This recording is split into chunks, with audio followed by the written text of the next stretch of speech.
Kali ini merupakan sebuah kisah nyata dari narasumber yang datangnya dari MC Dik Tanya Demit. Oh ya, cerita kali ini merupakan cerita pengalaman tentang seseorang ataupun sebuah keluarga, yaitu tepatnya suami istri yang karena himpitan ekonomi ataupun ya terbilang dia itu hidupnya miskin dan sengsara. Akhirnya dia tergiur dengan perjanjian melakukan sesuatu hubungan ataupun ya perjanjian dengan setan seperti itulah. Jadi daripada kita penasaran, mari kita langsung saja menuju ke ceritanya teman-teman. Namun sebelum itu, semua nama sudah disamarkan karena untuk privasi dan keamanan bersama juga. Jadi mari kita nikmati saja bagaimana ceritanya. Yuk langsung saja kita mulai ceritanya. Oh ya, untuk kalian yang belum subscribe, subscribe dulu ya teman-teman. Dan nyalakan tombol lonceng notifikasinya agar channel ini bisa berkembang lebih baik lagi. Yuk mari kita langsung saja menuju ke ceritanya.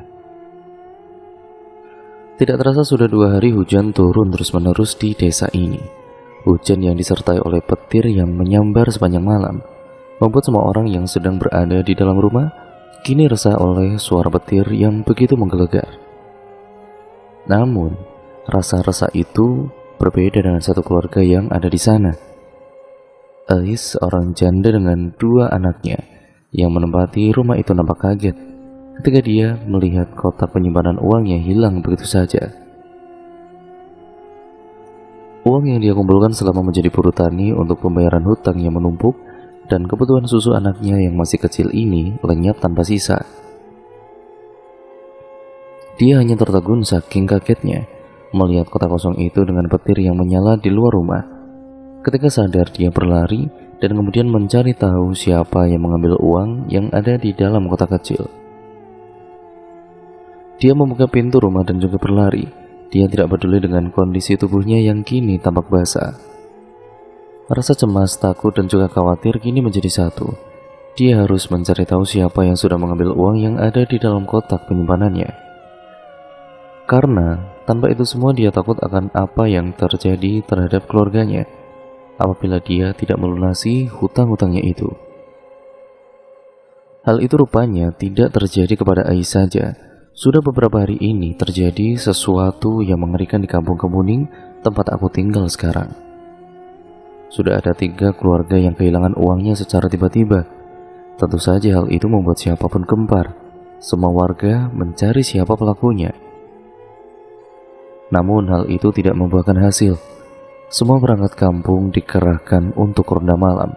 Namun itu juga tidak bisa mencegah hilangnya uang-uang warga yang ada di sana. Kita yang tinggal di sini, selain menjaga barang-barang kita yang ada di rumah, kita juga harus bisa berdoa kepada Yang Maha Kuasa agar hal ini tidak terjadi lagi. Pak Ustadz Ibrahim, salah satu guru pengajian, nampak serius membahas tentang hilangnya uang di kampungku pada saat itu. Aku yang kini ikut pengajian rutin setiap malam Selasa dan malam Kamis, yang tentu saja di surau di kampungku itu, terlihat serius mendengarkan ucapan dari Pak Ustadz. Nampaknya dirinya juga khawatir atas kejadian yang menimpa kampungku pada saat itu, sehingga dia ikut memberitahu agar kita semua berdoa untuk kampung yang kini gempar oleh musibah itu. Semua nampak serius mendengarkan, namun ada salah satu anak yang tiba-tiba berkata kepadanya pada malam itu, "Pak, kayaknya itu gara-gara pesugihan deh. Dan kayaknya itu perbuatan Pak Taufik yang tiba-tiba mendadak menjadi kaya sehingga dia mau pindah ke ibu kota," katanya dengan nada yang lantang. "Hus, kamu itu jangan bilang begitu." Pak Ustadz Ibrahim langsung mengangkat tangannya dan mendekatkannya ke arah mulutnya. Dia hanya menggelengkan kepala dan kemudian menenangkan anak-anak lain yang tiba-tiba riuh oleh perkataan itu. Aku hanya terdiam mendengar hal tersebut. Memang Pak Taufik yang awalnya hanya buruh tani di ladang persawahan kecil kini memiliki banyak harta. Katanya ada pekerjaan di kota yang membuat dirinya ini seperti ini, namun banyak orang yang tidak percaya akan hal itu. Dia yang hanya lulusan SD tidak mungkin bisa mempunyai harta yang banyak dalam waktu yang sangat singkat. Sehingga muncullah anggapan bahwa Pak Taufik melakukan pesugihan, apalagi dengan hilangnya uang-uang warga secara misterius itu. Aku sempat bertanya kepada bapak yang merupakan teman dekat dari Pak Taufik mengenai hal ini. Namun bapak hanya menjawab bahwa apa yang dituduhkan warga kampung itu salah, dan untungnya bapak tidak ikut menuduh Pak Taufik seperti warga yang lainnya. Apa yang dirumorkan warga itu rupanya membuat Pak Taufik marah, sehingga dia memilih untuk meninggalkan kampung dan pindah ke ibu kota karena dia tidak mau dituduh menjadi pelaku pesugihan.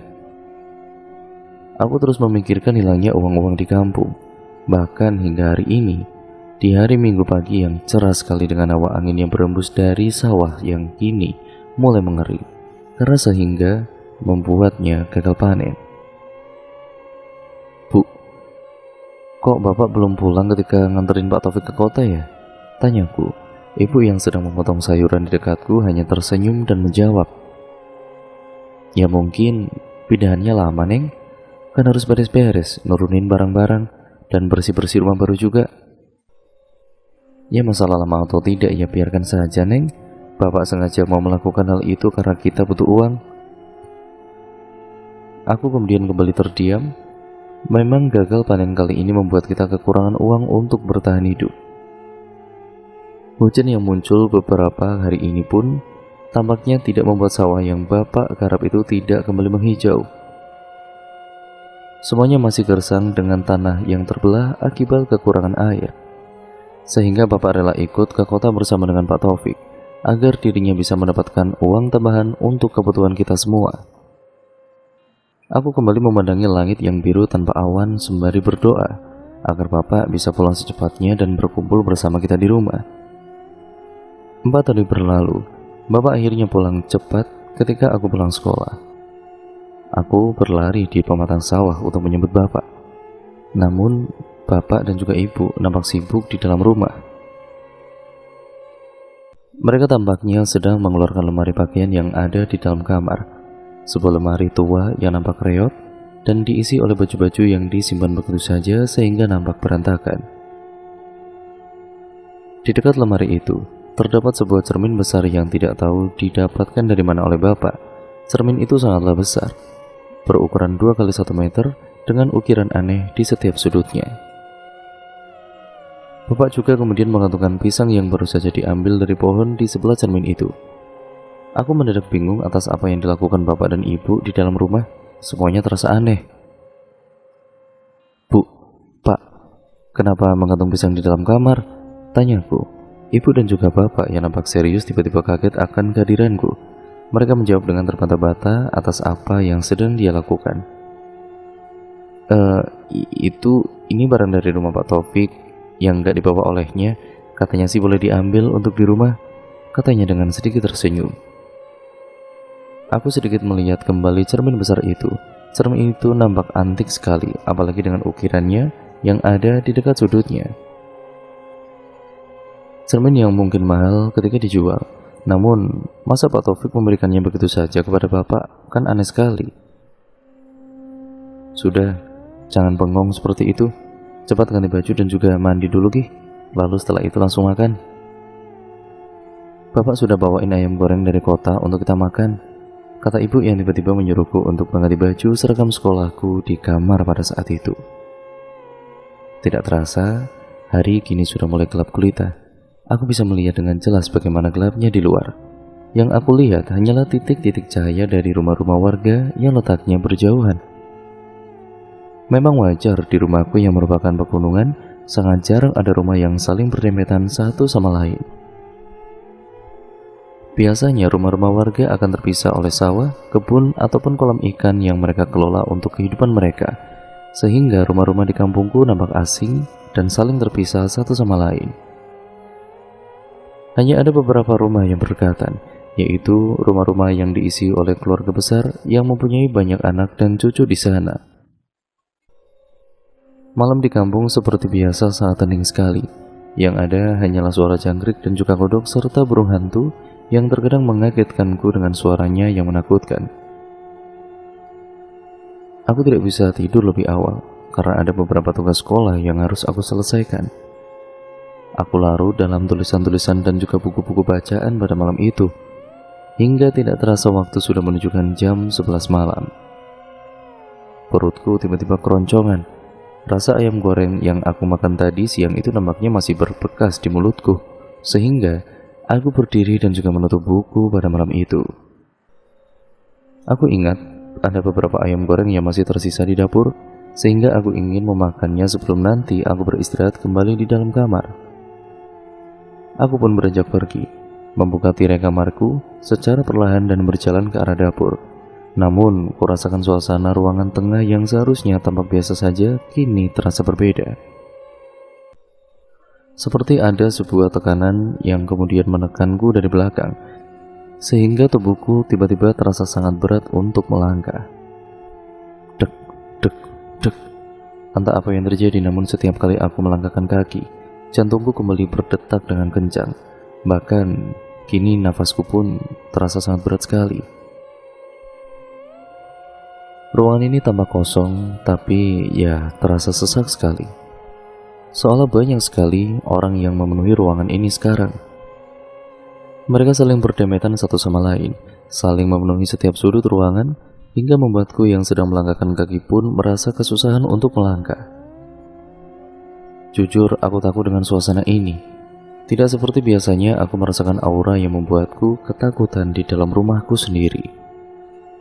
Aku terbiasa begadang dan larut dalam buku pelajaranku setiap malam. Namun, aku belum pernah merasakan hal seperti ini. Apalagi, hush. Secara perlahan aku mencium bau harum, bau dari bunga yang seringkali aku temukan di pemakaman kampung. Bunganya sangat persis sekali, karena setiap pulang sekolah aku melewatinya, jadi aku hafal betul dengan bau ini. Tubuhku semakin merinding. Entah mengapa aku mendadak takut atas apa yang terjadi di dalam rumahku pada saat itu. Bau itu semakin lama semakin menyengat. Bahkan baunya itu muncul dari arah kamar bapak. Dek, dek, dek. Jantungku berdebar dengan sangat kencang. Suasana rumah yang awalnya tenang kini seperti menakutkan. Seperti banyak mata yang sedang mengawasiku pada malam itu. Apa yang bapak lakukan? Kenapa ada bau seperti ini? Pikiranku dipenuhi oleh pertanyaan yang semakin lama semakin membuatku terasa pusing. Aku terdiam sebentar, rasanya berat apabila kaki ini melangkah ke arah kamar bapak, seperti ada sesuatu yang menolak tubuhku agar aku tidak mendekatinya pada saat itu. Namun, karena rasa penasaranku yang begitu besar, sehingga aku memberanikan diri untuk mendekati kamar bapak. 1 langkah, 2 langkah, 3 langkah. Langkahku benar-benar berat setiap kali aku mendekatinya, seperti ada beban yang berat sekali yang harus aku pikul di atas pundakku. Namun, aku terus memaksakan diri, meskipun kini tubuhku berkeringat dingin dengan hembusan napasku yang sangat berat. Tidak lama kemudian aku akhirnya sampai di depan kamar bapak. Sebuah ruangan kamar yang tertutup oleh tirai berwarna hijau tua, di mana di sanalah bau wangi bunga-bunga pemakaman itu berasal. Aku nampak ragu, apakah yang aku lakukan ini benar? Apa yang sebenarnya yang dilakukan bapak di malam ini? Pertanyaan-pertanyaan itu kembali memenuhi otakku. Namun, aku akhirnya mengangkat tanganku secara perlahan dan membuka tirai kamar bapak pada malam itu. Mataku terbelalak, aku seakan tidak percaya atas apa yang aku lihat. Tumpukan uang-uang berwarna merah dan juga biru tampak memenuhi kamar bapak. Di kasur, di lantai, bahkan di atas lemari yang penuh dengan dus sepatu. Entah muncul dari mana uang-uang itu, namun hal itu benar-benar membuatku kaget. Apalagi aku tidak bisa mempercayai apa yang sedang dilakukan bapak dan juga ibu pada saat itu. Mereka terlihat senang, mereka mencium uang-uang itu di depan cermin besar yang bapak pasang tadi. Di sekitar mereka nampak pula pisang yang sudah dikupas dan hanya tersisa kulitnya saja. Aku hanya menggelengkan kepala atas apa yang aku lihat. Ingin aku bertanya apa yang sebenarnya terjadi di dalam kamar bapak. Namun secara tiba-tiba bapak dan juga ibu menoleh ke arahku secara bersamaan. "Neng," kata ibuku yang tiba-tiba berdiri dan menghampiriku yang ada di pintu kamar. Tubuhku didorong secara perlahan oleh ibu, sehingga aku mundur beberapa langkah. Sedangkan bapak, dia hanya berdiri sampai pintu kamar yang menutup tirai kamar secara perlahan sambil melihatku tanpa ekspresi pada saat itu. Entah mengapa, aku mendadak tidak ingat atas apa yang terjadi. Semuanya terasa seperti mimpi, karena ketika aku sadar kembali, aku sudah ada di dalam kamar dengan kicau burung pagi yang membuatku terbangun. "Neng, ayo sarapan, siap-siap sekolah." Ibuku memanggilku sambil berteriak. Aku pun langsung bergegas bangun dan berlari ke ruangan tengah. Di sana aku merasa heran, karena semua apa yang aku lihat semalam kini menghilang begitu saja. Suasana di dalam rumah itu kini kembali seperti biasa. Bahkan bapak pun tersenyum melihatku bangun dari kamar pada saat itu. "Ayo cepat mandi, ganti baju dan juga makan. Udah mau telat sekolah nih," kata ibuku yang nampak sibuk pagi itu. Aku sedang bertanya-tanya apakah kemarin itu mimpi. Kalaupun memang benar itu adalah mimpi, tapi kenapa semuanya ini begitu nyata ketika aku melihatnya? Aku benar-benar tidak habis pikir atas apa yang terjadi. Hari itu, ibu nampak sibuk di dalam rumah ketika aku pulang ke rumah. Suasana rumah kini mendadak lebih cerah dari sebelumnya. Sayuran-sayuran segar, daging, ikan, serta bahan makanan lainnya menumpuk di dapur. Sedangkan bapak, aku tidak melihatnya di siang ini. Dia menghilang entah kemana. Ibu kemudian mengatakan bahwa bapak kini bekerja untuk mengurus kebun pisang di kampung sebelah. Sehingga ketika pulang dia selalu membawa satu tandan pisang untuk dibawa ke rumah. Namun anehnya, tidak pernah sekalipun aku makan pisang itu. Pisang-pisang itu selalu dia bawa ke kamar dan digantung di dekat kaca besar yang ada di dalamnya. Suasana rumah yang terasa cerah karena bapak kini mempunyai penghasilan lagi. Bahkan mungkin kali ini lebih dari cukup daripada membajak sawah yang mengering di depan rumah. Namun, terasa berbeda ketika malam tiba. Suasana rumah terasa lebih hening, seperti ada banyak mata yang mengawasiku untuk beraktivitas. Bahkan sikap ibu dan bapak ketika malam mulai berbeda. Mereka kini sering menyuruhku untuk tidur lebih awal dan tidak memperbolehkan aku untuk memasuki kamar mereka. Bilangnya sih, ya mereka ingin punya anak lagi yang akan menjadi adik kecil untukku. Sehingga mereka yang wajar saja bilang seperti itu kepadaku, karena mungkin mereka malu ketika aku masih terbangun di tengah malam ketika mereka sedang ingin bersetubuh pada malam tersebut. Tapi entah mengapa alasan itu nampak tidak masuk akal bagiku. Semuanya terasa janggal, semuanya merasa tidak saling berhubungan satu sama lain. Apalagi menyangkut pisang yang setiap hari bapak bawa entah dari mana dan digantung di dekat cermin besar pemberian Pak Taufik. Semakin hari, suasana rumah tampak bahagia. Ibu kini sudah mulai bisa membeli peralatan dapur. Semua peralatan lama dibuang dan diganti dengan yang baru. Rumah pun kini diperbaiki secara perlahan-lahan. Atap-atap yang bocor dan tembok yang kusam kini dicat sehingga nampak baru. Semenjak bekerja di kebun pisang, bapak kini selalu membawa uang banyak. Uang yang membuat kehidupan kita meningkat secara perlahan-lahan. Namun, suasana malam yang tampak berbeda terus saja aku rasakan. Ibu kini sering mengecek kamarku dan kemudian memastikan aku harus tidur sebelum jam 10 malam. Bahkan, bapak sedikit marah ketika aku masih mengerjakan tugas sekolah ketika larut malam. Entah apa yang terjadi, namun lagi-lagi alasannya karena ibu sedang program hamil sehingga aku tidak ingin mengganggu aktivitas malam mereka. Seminggu setelah kejadian itu, tepatnya ketika aku pulang dari pengajian rutin di surau, aku dikejutkan oleh beberapa bayangan yang melompat di antara pepohonan dekat rumah. Bayangan-bayangan seperti kera kecil yang muncul begitu saja di sekitaran rumah. Awalnya aku tidak memikirkan keanehan itu. Aku masih berpikir positif, karena mungkin saja mereka datang untuk mencari makan karena melihat bapak seringkali membawa pisang sepulang bekerja. Namun sesuatu yang terjadi di luar apa yang aku pikirkan. Aku yang pada saat itu terbangun karena mendengar suara gaduh dari dapur sehingga aku langsung terbangun dan mengintip dari kamar. Suasana rumah pada waktu itu begitu gelap, entah mengapa bapak dan juga ibu mematikan semua lampu ruangan sehingga rumah begitu gelap pada malam itu. Seketika aku pun kemudian melihat sebuah bayangan seperti sosok manusia yang sedang memakan sesuatu di dapur. Makannya sangatlah rakus.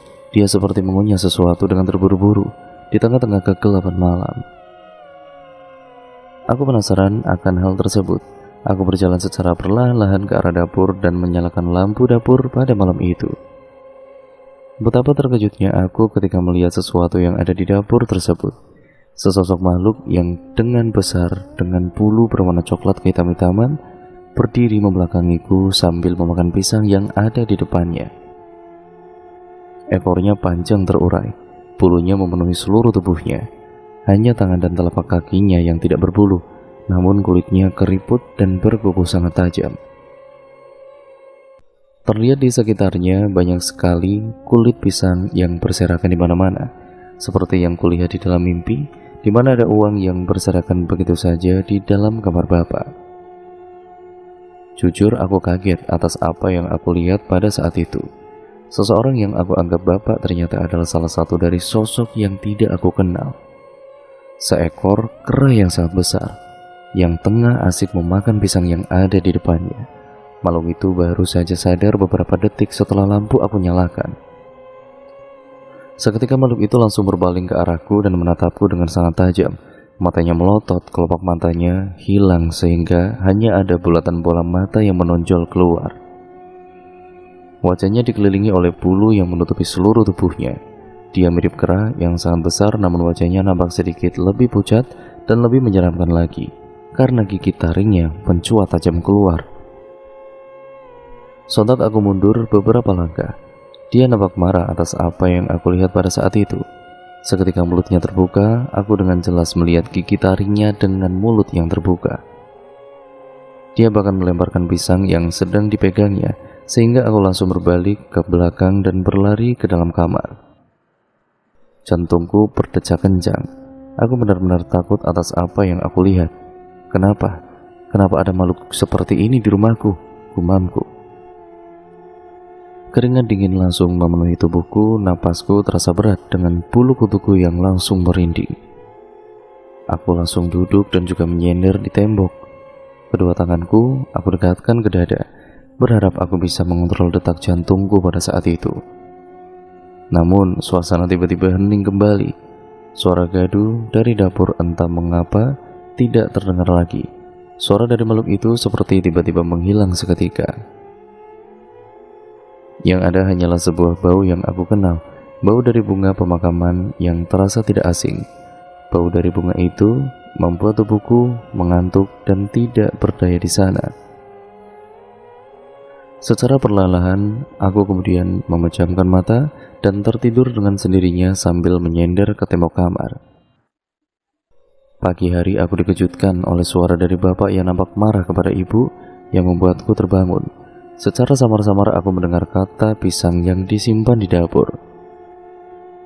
Aku tidak tahu persis apa yang mereka bicarakan, namun aku mendengar kembali bahwa ibu lupa memindahkan pisang itu ke kamar, sehingga hal itu membuat bapak sangatlah marah. Seketika aku kaget mendengar hal tersebut. Rupanya apa yang aku lihat bukanlah sebuah mimpi. Aku langsung bangun dan berlari keluar dari kamar. Di sana aku melihat ibu sedang membersihkan kulit-kulit pisang yang berserakan begitu saja di dapur. Hal itu membuatku lebih yakin bahwa apa yang aku lihat ketika malam itu bukanlah sebuah mimpi atau halusinasi, melainkan memang benar ada makhluk berwujud kera besar yang muncul di dapur pada saat itu. Ibu dan juga bapak nampak kaget sekali ketika aku keluar kamar seketika. Mereka mendadak berhenti dan mengalihkan pembicaraan yang aku dengar sebelumnya. Neng sudah bangun?" kata bapak sambil tersenyum. Sudah beberapa hari semenjak kejadian itu, suasana rumah semakin menyeramkan. Banyak sekali hal-hal yang terjadi di dalam rumah. Seperti seringkali ada kera dan bayangan bentuk kera yang melompat-lompat satu sama lain di sekitaran rumah. Bau-bauan yang menyengat di malam-malam tertentu. Dan juga sifat bapak dan juga ibu yang ingin berubah secara perlahan. Mereka lebih sering menyuruhku untuk tidur lebih dahulu. Bahkan, bapak ini terkadang marah apabila aku tidak melakukan itu. Hingga tepat aku sedang mengaji rutin di surau, tiba-tiba anak-anak terlihat serius membicarakan tentang beberapa warga di kampung yang kembali kehilangan uang di kampung ini.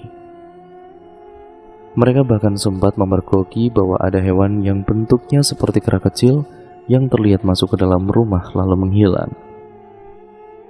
Seketika aku teringat dengan makhluk kera itu, juga keanehan bapak yang dilakukan di dalam rumah semenjak dia pulang dari rumah Pak Taufik di kota.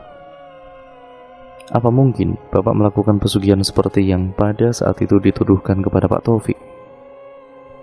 Aku ingin sekali bertanya kepada Pak Ustadz Ibrahim akan hal ini, tentang keanehan-keanehan yang terjadi di rumahku dalam beberapa hari ini. Namun, setiap kali aku ingin bertanya, tubuhku seperti menolaknya, seperti ada sebuah dorongan agar aku tidak melakukan hal tersebut.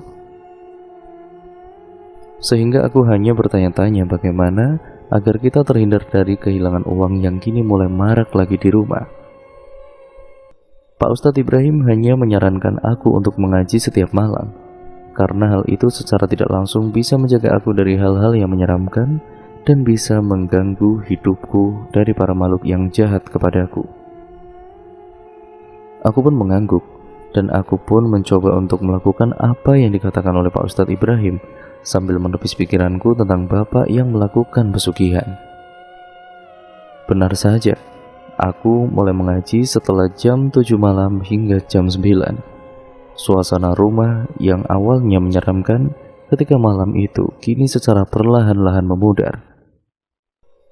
Suasana kembali tenang, dan aku tidak mendengar suara gaduh lagi di tengah malam. Hal itu berlangsung selama beberapa hari. Hingga suatu malam, aku dikejutkan oleh bapak yang melarangku untuk mengaji kembali entah apa yang terjadi kepadanya. Dia yang sedikit marah melarangku untuk mengaji pada malam itu. Bahkan, aku harus tidur lebih dulu ataupun lebih cepat malam ini. Aku sontak bertanya kepada bapak, apa yang sebenarnya terjadi? Namun ibu yang ada di belakang bapak langsung berkata, "Ini bukan urusan Eneng, yang pasti Eneng gak boleh lagi mengaji di rumah ini, dan Neng lebih baik tidur sebelum jam 8 malam." Suasana rumah yang kembali tenang setelah aku mengaji rupanya tidak disukai oleh bapak dan ibu. Bahkan dia menyuruhku agar aku tidak mengaji kembali di surau. Ya karena dia tidak suka aku yang pulang malam ketika pulang mengaji di sana. Aku marah, benar-benar marah. Baru kali ini aku melihat bapak dan juga ibu melarangku untuk mengaji, padahal mereka sendiri yang menyarankan aku untuk mengaji di surau bersama Pak Ustadz Ibrahim sedari kecil. Aku malah curiga, ya bahwa pikiranku ini tentang pesugihan memang dilakukan oleh kedua orang tuaku. Buktinya, ketika aku mengaji di rumah mereka malah marah, bahkan melarangku untuk mengaji lagi di setiap malamnya. Aneh sekali kan? Bapak terus-menerus mengomel tentang apa yang aku lakukan. Dia terus berkata bahwa aku harus cepat tidur karena besok harus bersekolah. Aku yang marah langsung berlari ke kasur dan menarik selimutku hingga seluruh tubuhku tertutup. Rupanya ibu dan juga bapak menungguku hingga benar-benar tertidur di sana. Namun wajah mereka tampak cemas, hingga beberapa kali melihat jam dinding yang bergerak sambil berbisik satu sama lain sambil menunjuk jam yang ada di sudut kamarku itu. 1 jam berlalu. Rasa marah yang aku rasakan membuatku mengantuk. Ibu dan juga bapak akhirnya pergi keluar kamar sambil tergesa-gesa. Tepat jam 12 malam, entah mengapa seperti ada dorongan dalam tubuhku yang membuat aku tiba-tiba membukakan mata. Suasana rumah kini kembali kelam, gelap dan sepi seperti yang aku rasakan sebelumnya. Ditambah lagi bau bunga pemakaman yang sangat menyengat kini masuk ke dalam kamar, sehingga aku langsung mencium baunya dan membuatku langsung tersadarkan begitu saja. Aku seketika turun. Rasa ketidakpercayaanku atas rumor pesugihan yang membuat uang-uang para warga menghilang membuatku penasaran, karena semuanya seperti berkaitan satu sama lain. Banyak sekali cerita bahwa mereka melihat kera-kera yang melompat-lompat di atap-atap rumah sebelum mereka ini kehilangan uangnya pada malam itu. Ada juga yang tempat penyimpanan uang mereka berubah menjadi kulit pisang secara mendadak. Ada pula yang berkata bahwa melihat kera besar seukuran manusia yang keluyuran di sekitar kampung di malam-malam tertentu, seperti yang aku lihat di dapur itu. Semuanya berkaitan dan pusatnya ada di dalam rumah ini. Dimulai dari bapak yang datang dengan cermin besar dan pisang yang selalu dia bawa ke rumah. yaitu sepulangnya dari bekerja di kampung sebelah. Aku menghela nafas panjang. Aku mencoba mengumpulkan keberanianku agar aku tidak bisa melangkah keluar kamar pada malam itu. Aku berjalan secara perlahan, membuka tirai kamar dan masuk ke ruangan tengah. Suasananya benar-benar hening, seperti banyak mata yang baru muncul dari segala arah. Suasana rumah kini lebih menyeramkan dibandingkan malam-malam sebelumnya. Aku hanya bisa melihat di sekelilingku di dalam kegelapan karena ibu mematikan ruangan tengah. Aku mulai berjalan kembali secara perlahan, mencari tahu apa yang kedua orang tuaku lakukan sekarang. Karena gerdak. Tiba-tiba aku mendengar suara dari hewan buas di dalam kamar bapak. Suara itu disertai dengan suara seseorang yang sedang melompat ke sana kemari dan menabrak benda-benda yang ada di sekitaran kamar. Suasana begitu gaduh ketika aku ada di ruangan tengah. Namun suara gaduh ini tidak terdengar ke kamarku yang letaknya tidak jauh dari kamar kedua orang tuaku. Jantungku berdetak kencang. Semua obrolan ketika di surau tentang pesugihan itu kini mulai membusuk ke dalam pikiranku. Namun aku terus-terusan menepis pemikiran itu. Sebelum aku melihatnya dengan kedua mataku sendiri, aku terus berjalan selangkah demi selangkah. 1 langkah, 2 langkah, 3 langkah. Aku sempat terdiam ke langkah ketiga. Rasa ragu pun mulai muncul dalam diriku. Padahal hanya 2 lagi hingga aku sampai ke kamar kedua orang tuaku. Hatiku seperti tidak membiarkan aku untuk melangkah lebih jauh. Otak dan hatiku kini saling bertolak belakang. Di satu sisi aku semakin penasaran atas suara gaduh yang ada di dalam kamar kedua orang tuaku. Namun di satu sisi tubuhku sendiri menolak hal itu dan ingin segera menjauh dari tempat tersebut. Aku berusaha mengatur nafas, menghirup nafas panjang selama beberapa detik, dan langsung berlari sambil membuka tirai kamar kedua orang tuaku. Betapa terkejutnya aku ketika aku melihat sebuah pemandangan yang tidak akan aku lupakan seumur hidupku. Di sana aku melihat ibu yang duduk telanjang menghadap sebuah cermin besar yang bapak bawa dari rumah Pak Taufik sebelum dia pindah. Dia seperti sedang menyembah-nyembah cermin itu. Beberapa kali tubuhnya dibungkukkan dan bersujud dengan kondisi tanpa berbusana di dalam kamarnya. Aku juga melihat bapak yang telanjang dan melompat ke sana kemari seperti kera. Tubuhnya sengaja dibuat jongkok dan melompat dari atas kasur hingga mengelilingi ibu yang bertelanjang dada. Sesekali tangannya menggaruk-garuk kepala dan tubuhnya seperti layaknya kera. Di sana pula aku melihat banyak sekali uang-uang berwarna merah dan biru serta kulit pisang yang berserakan begitu saja di dalam kamar. Ada pula kulit pisang yang setengahnya sudah menjadi lembaran uang berwarna merah di lantai. Apalagi aku bertambah kaget ketika aku melihat sesosok makhluk yang tampak tidak asing muncul dan berdiri di balik cermin besar tersebut. Dia seperti disembah-sembah oleh ibu dan juga bapak yang melompat ke sana kemari seperti kera. Aku benar-benar kaget atas apa yang aku lihat. Aku tidak percaya bahwa rumor yang beredar akan hilangnya uang yang banyak cerita tentang uang yang berganti dengan kulit pisang adalah ulah dari keluargaku sendiri.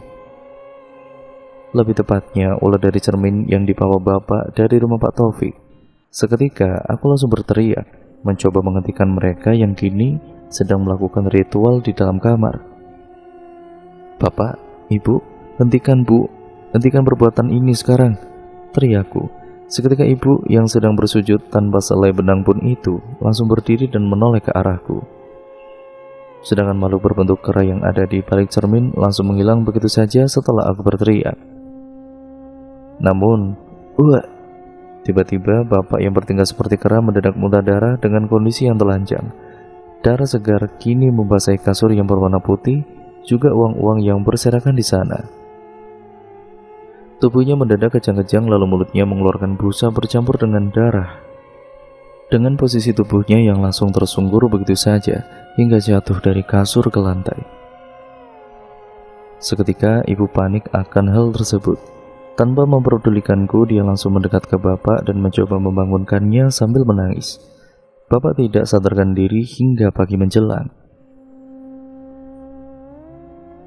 Ibu sudah kembali berpamitan lagi. Aku dan juga ibu memakaikan pakaian kepada bapak yang pingsan. Terlihat warga kini ramai mengantarkan bapak untuk diobati. Dibantu oleh Pak Ustadz Ibrahim, mereka akhirnya mengantarkan bapak untuk berobat dengan kondisinya yang tidak sadarkan diri. Pak Ustadz Ibrahim sempat menoleh ke cermin besar yang ia tatap itu.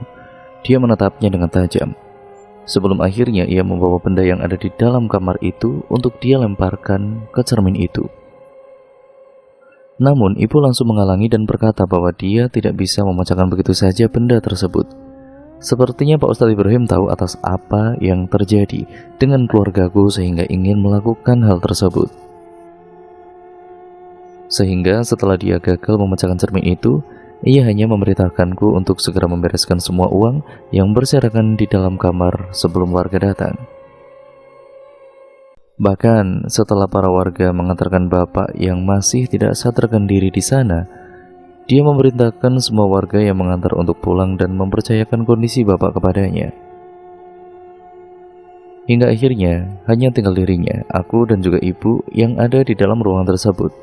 Di sana Pak Ustadz Ibrahim yang awalnya tersenyum ramah mendadak berubah.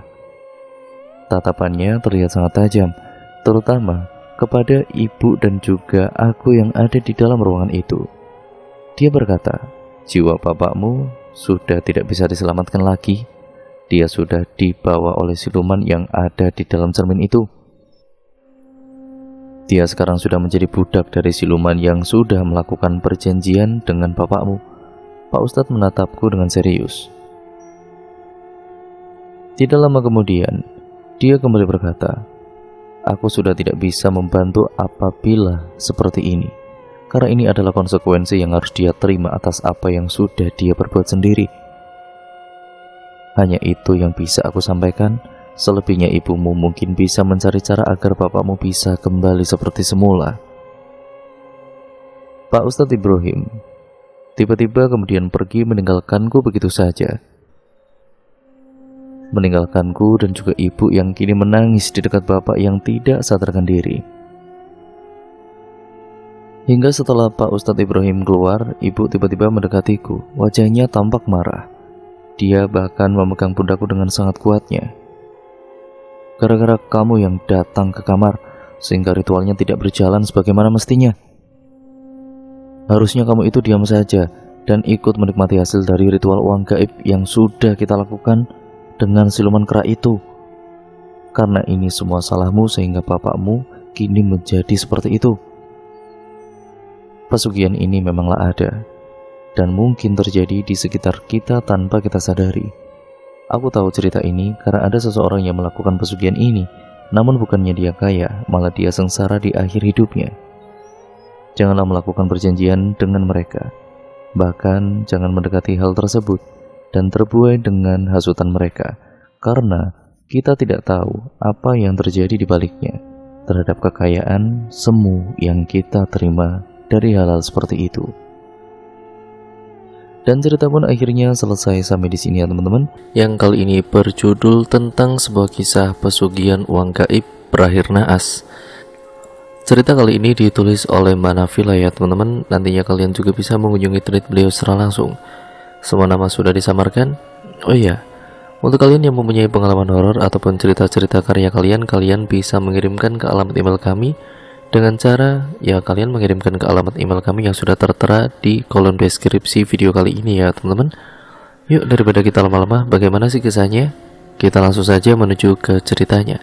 Perhatikan baik-baik karena ceritanya akan saya mulai. Siang itu sepulang dari sekolah, seorang bocah ngambek untuk kesekian kalinya. Dia merasa menyesal dilahirkan oleh ayah ibunya yang berprofesi sebagai penyadap karet. Profesi itu jelas tidak menghasilkan pendapatan yang begitu besar.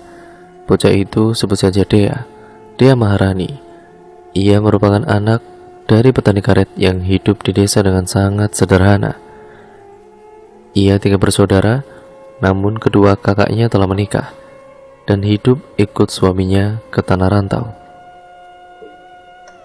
Dia ini selalu merasa iri dengan kebanyakan teman-teman di sekolah yang orang tuanya mampu, dan apa yang diinginkan oleh teman-temannya mudah sekali untuk didapatkan, tidak perlu merengek kepada orang tuanya.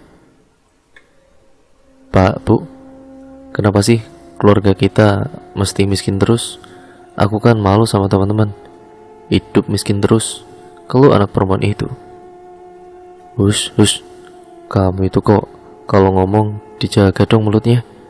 Sudah toh nak, yang paling penting kamu belajar yang pinter, biar nggak kayak bapak ibumu, jawab ibunya. Kenapa sih bapak sama ibu nggak cari pekerjaan yang lain aja?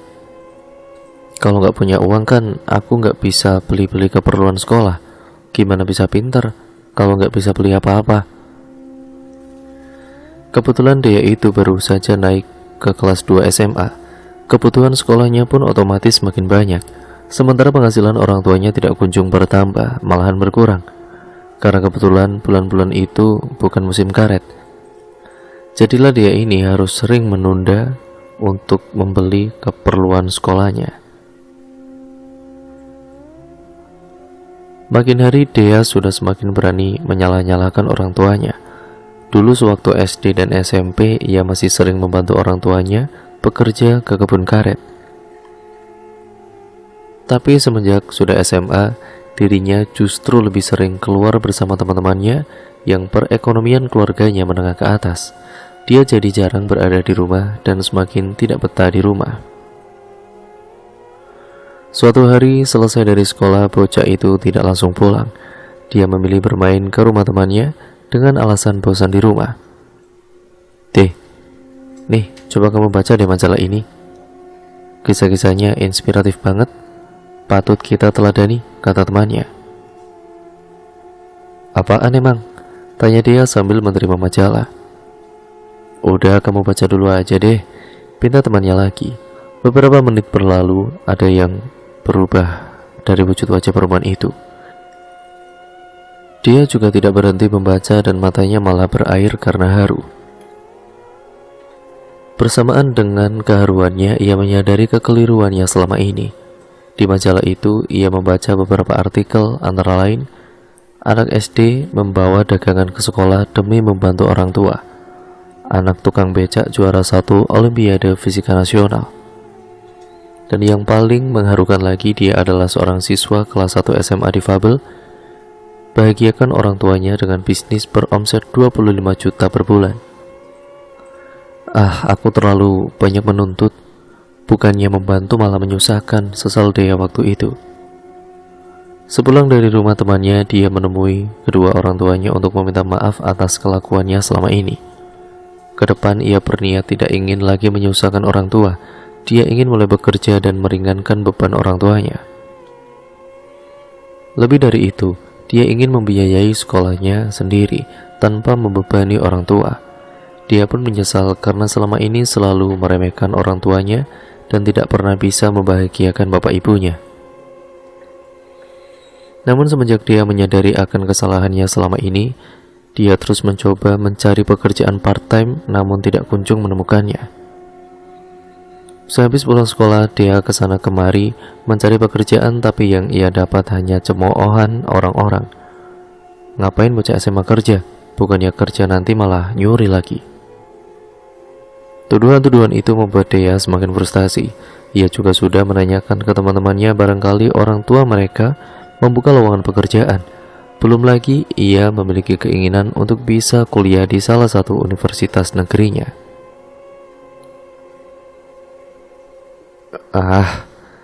Capek aku kalau kayak gini terus. Kesalnya sembari duduk di halte bus depan pasar. Ketika dia sedang kesal dengan mulut yang tidak bisa berhenti, dari seberang jalan ada wanita parubaya yang tengah memperhatikannya. Orang itu pun mendekat. Kamu kenapa, nak? Apa yang membuatmu kesal? Dia yang mendapati orang itu pun terlonjak kaget. Iya bu, saya lagi cari pekerjaan tapi belum nemu juga. Oh, itu jadi masalahnya. Kalau kamu mau kerja di tempat saya bagaimana? nanti kamu bantu saya beres-beres di warung. Dia yang mendapatkan tawaran itu pun senang bukan main.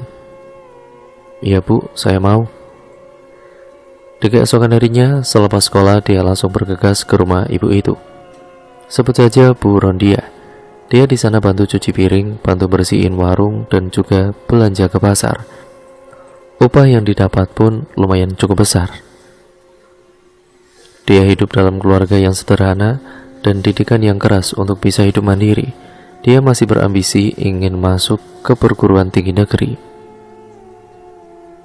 Sampai singkat ceritanya, pada bulan Februari muncullah pengumuman siswa-siswi yang memenuhi syarat untuk mendaftar perguruan tinggi negeri itu melalui jalur SNMPTN.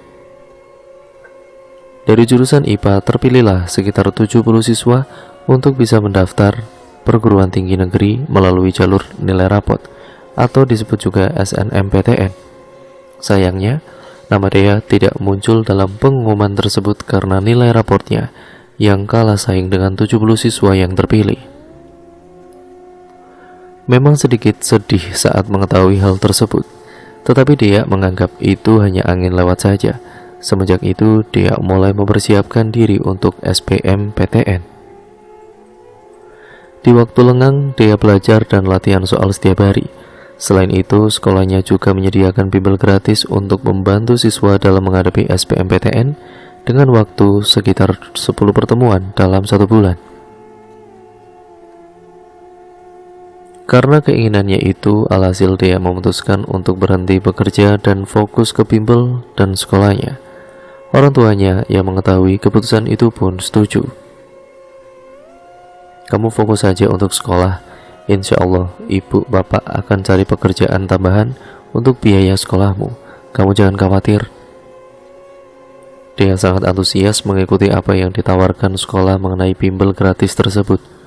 Ia berpikir jika belajar dari bimbel dan belajar mandiri akan lebih berpeluang lolos SBMPTN karena persiapan yang lebih matang. Tetapi Tuhan berkehendak lain saat pengumuman SBMPTN. Dia sudah benar-benar frustasi karena dia masih ditolak juga, dan tertulis jangan putus asa dan tetap semangat. Setelah pengumuman SBM itu, ia semakin direndahkan dan dihina, dan dicaci maki bahwa dia memang tidak pantas untuk bisa studi di perguruan tinggi negeri oleh orang terdekat.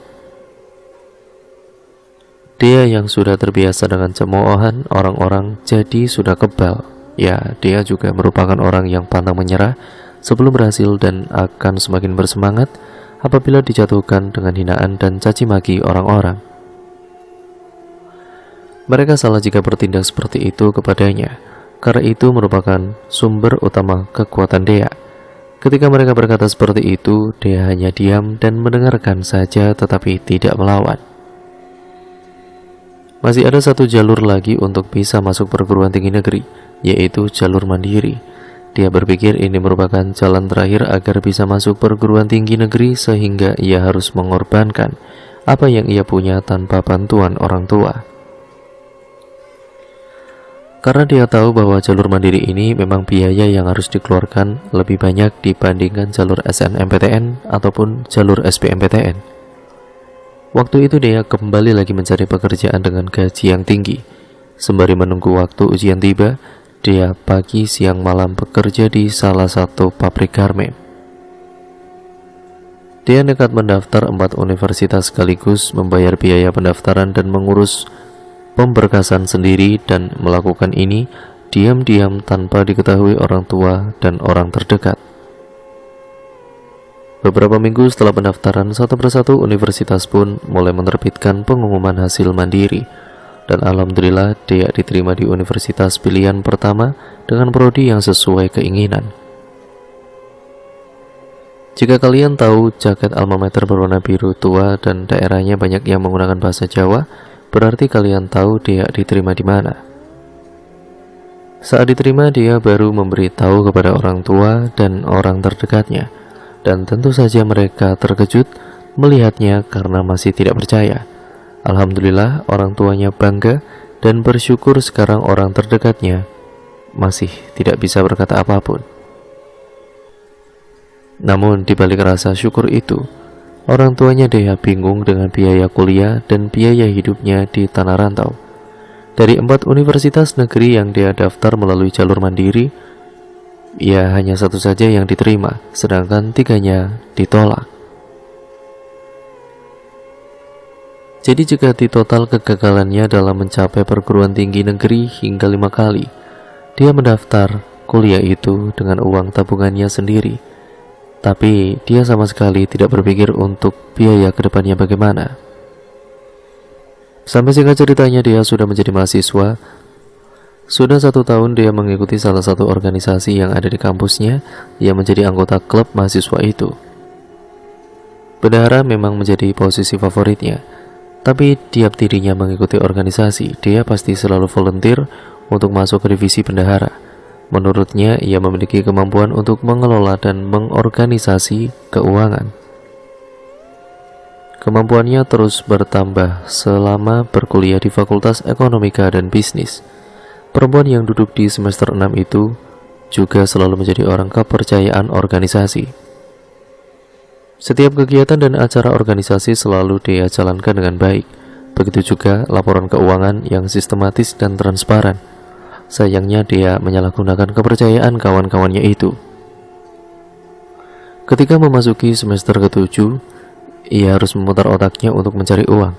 Dia harus membiayai hidupnya sendiri untuk kos dan keperluan sehari-hari.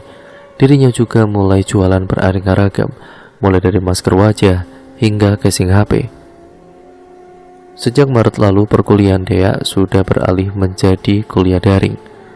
Sejak saat itu pula, ia bersama rekan-rekan satu kontrakannya bertahan hidup dengan mengandalkan bantuan kampus dan jualan online-nya. Perempuan muda itu beserta 3 kawan lainnya tidak sanggup untuk membeli tiket pulang ke kampung halaman. Mereka juga mengira bahwa pandemi COVID-19 tidak akan bertahan lama. Tetapi dugaan mereka salah. COVID-19 bertahan lama di Indonesia. Di bulan pertama dia masih dapat hidup dengan mengandalkan sisa-sisa uang tabungan serta bantuan dari kampus. Meski hanya diberi sembako seadanya, dia dan teman-temannya terus bersyukur kampus masih memperhatikan kondisi mereka. Untuk menghemat beras, ke-4 orang itu juga hanya akan 1 kali makan dalam sehari dengan lauk yang seadanya. Beruntung mereka berempat bukanlah anak manja yang harus serba ada. Keempatnya berhasil bertahan selama mungkin. Akan tetapi setelah berbulan-bulan, ya mereka pun benar-benar sangat-sangat bingung. Ya karena dirundung tidak kejelasan juga. Mereka makin pusing. Pandemi belum berakhir, orang tua mereka di kampung juga tidak mampu mengirimkan uang, ditambah beban KKN online yang harus mereka tanggung. Bantuan dari kampus juga sudah berhenti mengalir. Sungguh sebuah penderitaan. Dia pusing dibuatnya. Boro-boro mengerjakan KKN dengan maksimal. Tidak perlu memikirkan esok pagi makan apa, mereka sudah bahagia. Di tengah himpitan kampus, dia juga terhimpit kehidupan. Tidak pantas rasanya bila ia tidak bisa ikut KKN lantaran himpitan ekonomi. Dia pun terpaksa meminta bantuan. Dengan segala kerendahan hatinya, dia memberanikan diri meminjam uang dari Bu Rani, sang penjaga kampus. Mereka sudah lama menjalin pertemanan. "Halo Bu, ini Dea, boleh bicara sebentar?" tutur Dea malam itu. Teleponnya disambut baik oleh Bu Rani. Dia menceritakan segala permasalahannya, mulai dari tidak memiliki cukup uang untuk bertahan hidup, sampai masalah KKN online-nya. Bu Rani pun akhirnya kemudian memberikan bantuan. Ia meminjamkan sejumlah uang yang cukup banyak bagi mahasiswi itu. Dengan pinjaman uang itu, Dea dan temannya berharap bisa menyambung hidup dan melakukan KKN online tanpa khawatir membeli paket internet.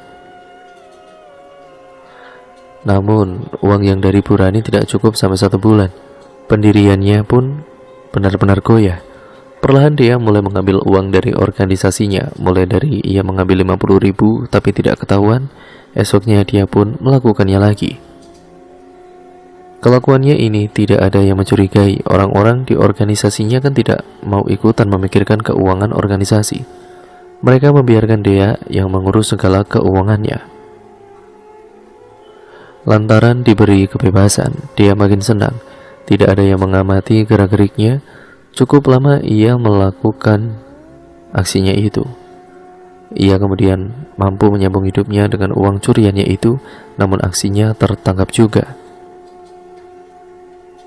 Ketua organisasinya pun yang baru ingin terlibat dalam segala keputusan organisasi, termasuk dalam hal keuangan. Ketika diaudit, rekening organisasi ternyata kosong. Sontak semua orang memandang dia tidak percaya. Uang 150 juta itu lenyap dalam waktu 6 bulan. Semua orang tidak percaya dia tega melakukannya. Reputasinya hancur, semua orang kini mengetahui aksinya. Ia juga harus membayarkan uang itu yang ia gelapkan itu dalam tempo 1 bulan saja. Pusing dia dibuatnya. Lantaran tidak memiliki pilihan lain, dia memberanikan diri untuk meminjam dari kawannya, Audrey. Ia menceritakan masalahnya kepadanya itu. Ya kamu aneh-aneh saja sih. Kalau butuh uang, bilang aku aja tadinya. Jangan nyuri begitu. Sekarang kena getahnya kan, tutur Audrey. Ya kamu benar. Aku menyesali perbuatanku. Sekarang aku tidak mengetahui bagaimana harus membayarnya. Bila bukan kamu yang bantu aku, tutur Dea. Audrey sepakat untuk membantu si kawannya ini. Tidak hanya meminjamkan uang, Audrey juga akan mengajarkan Dea untuk mendapatkan sendiri. Aku akan ajari kamu caranya dapat duitmu itu sendiri, tapi jangan protes, oke? Selain itu, Audrey juga meminta Dea untuk datang ke apartemennya. Katanya ia ingin mengajari Dea untuk mencari uang dengan mudah. Sesuai janji, Dea datang ke rumah Audrey dengan harapan besar. Dan sesampainya di sana, Dea langsung diminta ikut pergi dengannya menggunakan mobil tua Audrey. Sebenarnya kita itu mau kemana sih, Tri? Tanya Dea. Seperti yang udah aku bilang kan, aku ingin mengajakmu ke tempat di mana aku bisa mendapatkan banyak uang, Dek. Cuma sebentar kok, tuturnya menenangkan. Dia mengangguk. Ia tahu bahwa Audrey tidak akan melakukan hal jahat terhadapnya. Setelah 20 menit berkendara, akhirnya mereka tiba di sebuah lokasi di entah berantah. Malam itu tepat merupakan hari Selasa Wage. Audrey pun mengajak Dea untuk berburu di hutan dan kemudian menjalankan ritual pesugihan. Mereka harus memburu babi hitam yang mendiami hutan itu. Kita harus mendapatkan gigi taring babi hutan itu untuk ritual, tutur Audrey sembari menyiapkan senjatanya. Singkat ceritanya, keduanya berhasil menembak mati babi hutan itu. Audrey dan Dea mendapatkan dengan cepat, dan kemudian dia mengambil 2 gigi taring dan meninggalkan tubuh babi malang itu. Dengan cepat keduanya keluar dari hutan dan menuju ke lokasi selanjutnya. Ini adalah lahan bekas pabrik gula. Dahulu Jogja memiliki 19 pabrik gula. Nah, tempat ini adalah salah satunya. Kini tinggal reruntuhan. Samping-sampingnya juga sudah menjadi perumahan penduduk, jelas Audrey. Dia kebingungan. Bagaimana bisa tempat sepi gelap bekas pabrik gula ini dapat mendatangkan uang? Tetapi ia memilih diam lantaran tidak berani bertanya. Sini deh, kamu hanya perlu duduk di sini sampai subuh tiba. Esok paginya, coba kamu cek rekeningmu, atau akan ada orang yang mengetuk pintu. Pasti nanti ada tambahan uang dari Bang Goib. Kamu juga perlu membawa 3 kemenyan untuk dibakar. Selama bersemedi, kamu terus merapalkan mantra yang sudah ku ajari tadi. Baca itu di dalam hati, jelas Audrey. Dia menurut. Ia duduk bersila di samping Audrey, ritual yang sangat sulit bagi Dea yang suka tidur. Ia harus menahan kantuknya sampai pagi tiba. Tapi toh ia berhasil juga. Esok paginya sesamanya di apartemen Audrey, gigi taring itu lantas ia letakkan di dekat 3 dupa yang telah ia bakar.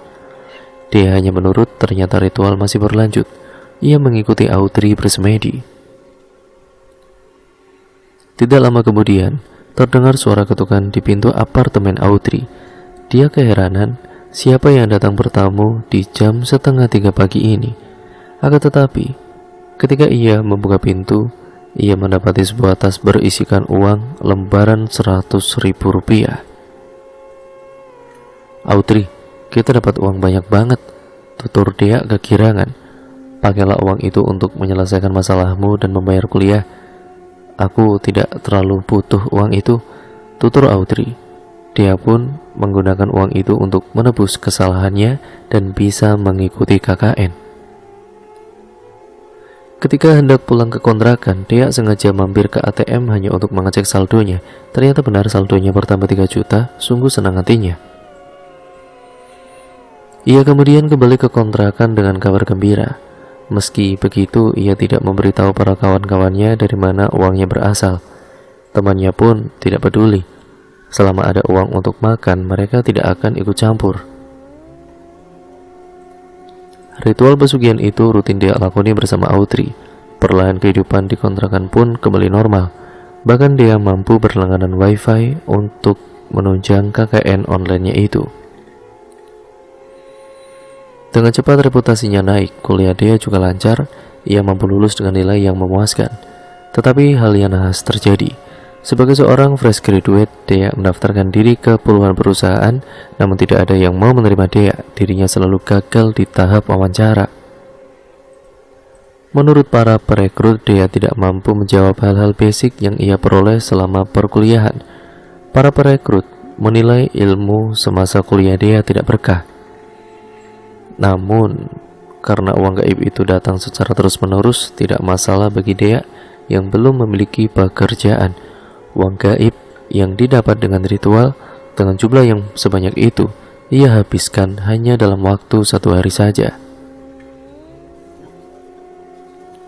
Dia menghabiskannya bersama teman-temannya. Ia pergi ke klub malam dan menghabiskan uangnya untuk membeli minuman. Dia juga masih sering mendatangi Audrey.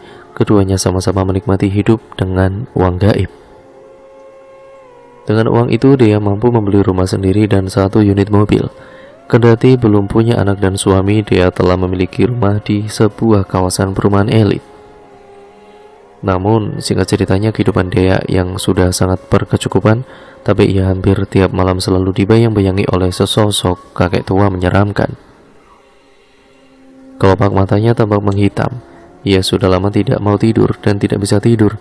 Pasalnya kalau ia tidur, kakek itu akan muncul lagi tepat di hadapannya.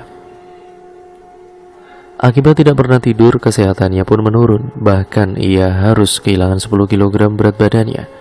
Tubuhnya kurus kerempeng. Dia tampak seperti tengkorak hidup. Padahal dahulu berat badannya mencapai 60 kg, tubuhnya tinggi. Ia benar-benar tampak sehat dan segar sekali. Sekarang semuanya tampak berbeda. Dia juga tidak mau mengurus penampilannya. Rambutnya acak-acakan dan badannya pun bau sekali. Ia stres berat sejak kakek menyeramkan itu datang terus ke dalam mimpinya. "Mbak Dea, Mbak sudah makan?" Biasanya tetangga akan mengantarkan makanan ke rumahnya. Orang-orang sekitar sudah memberikan cap orang gila kepadanya.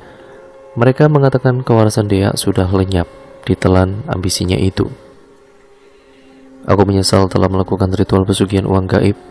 Mungkin saja kakek yang sudah selalu menghampiri mimpiku itu adalah pemilik uang yang telah ku ambil melalui cara gaib. Kini aku ingin mati saja."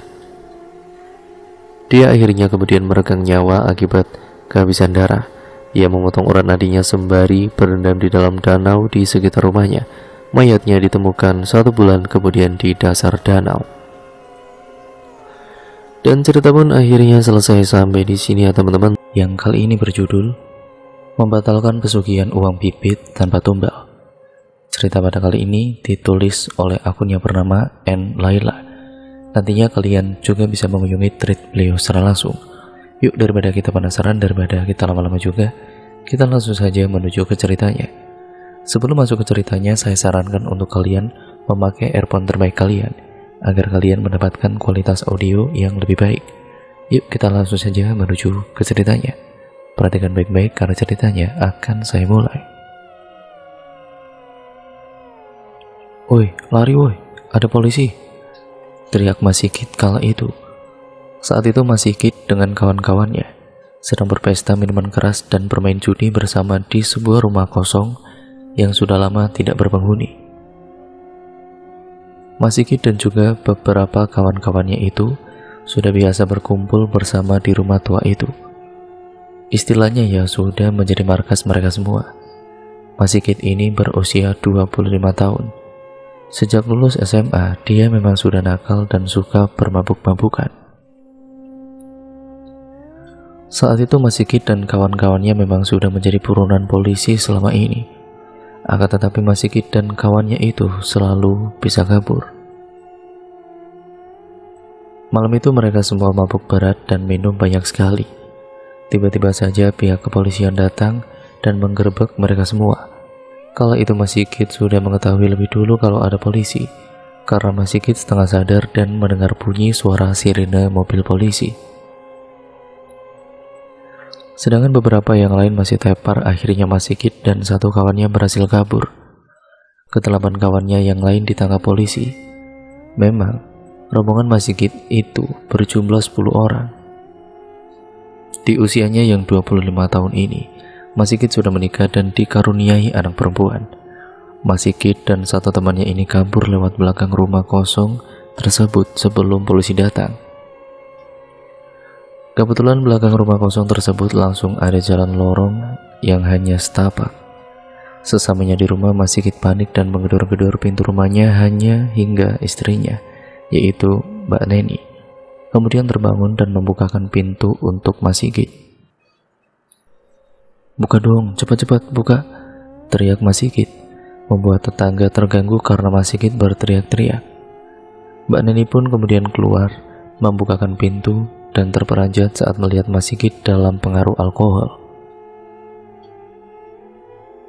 "Mas, kamu mabuk lagi ya?" tanya Mbak Neni. "Ah, berisik-berisik, minggir dulu," ucap Mas Sigit. Mas Sigit pun langsung masuk saja tanpa basa-basi. Mbak Neni pun mengekor di belakangnya Mas Sigit dan menutup kembali pintunya. Mas Sigit masuk ke kamar dan mengambil tas besar yang ada di atas lemari. Mbak Neni yang masuk ke dalam kamar terkejut melihat Mas Sigit mengemasi baju-bajunya.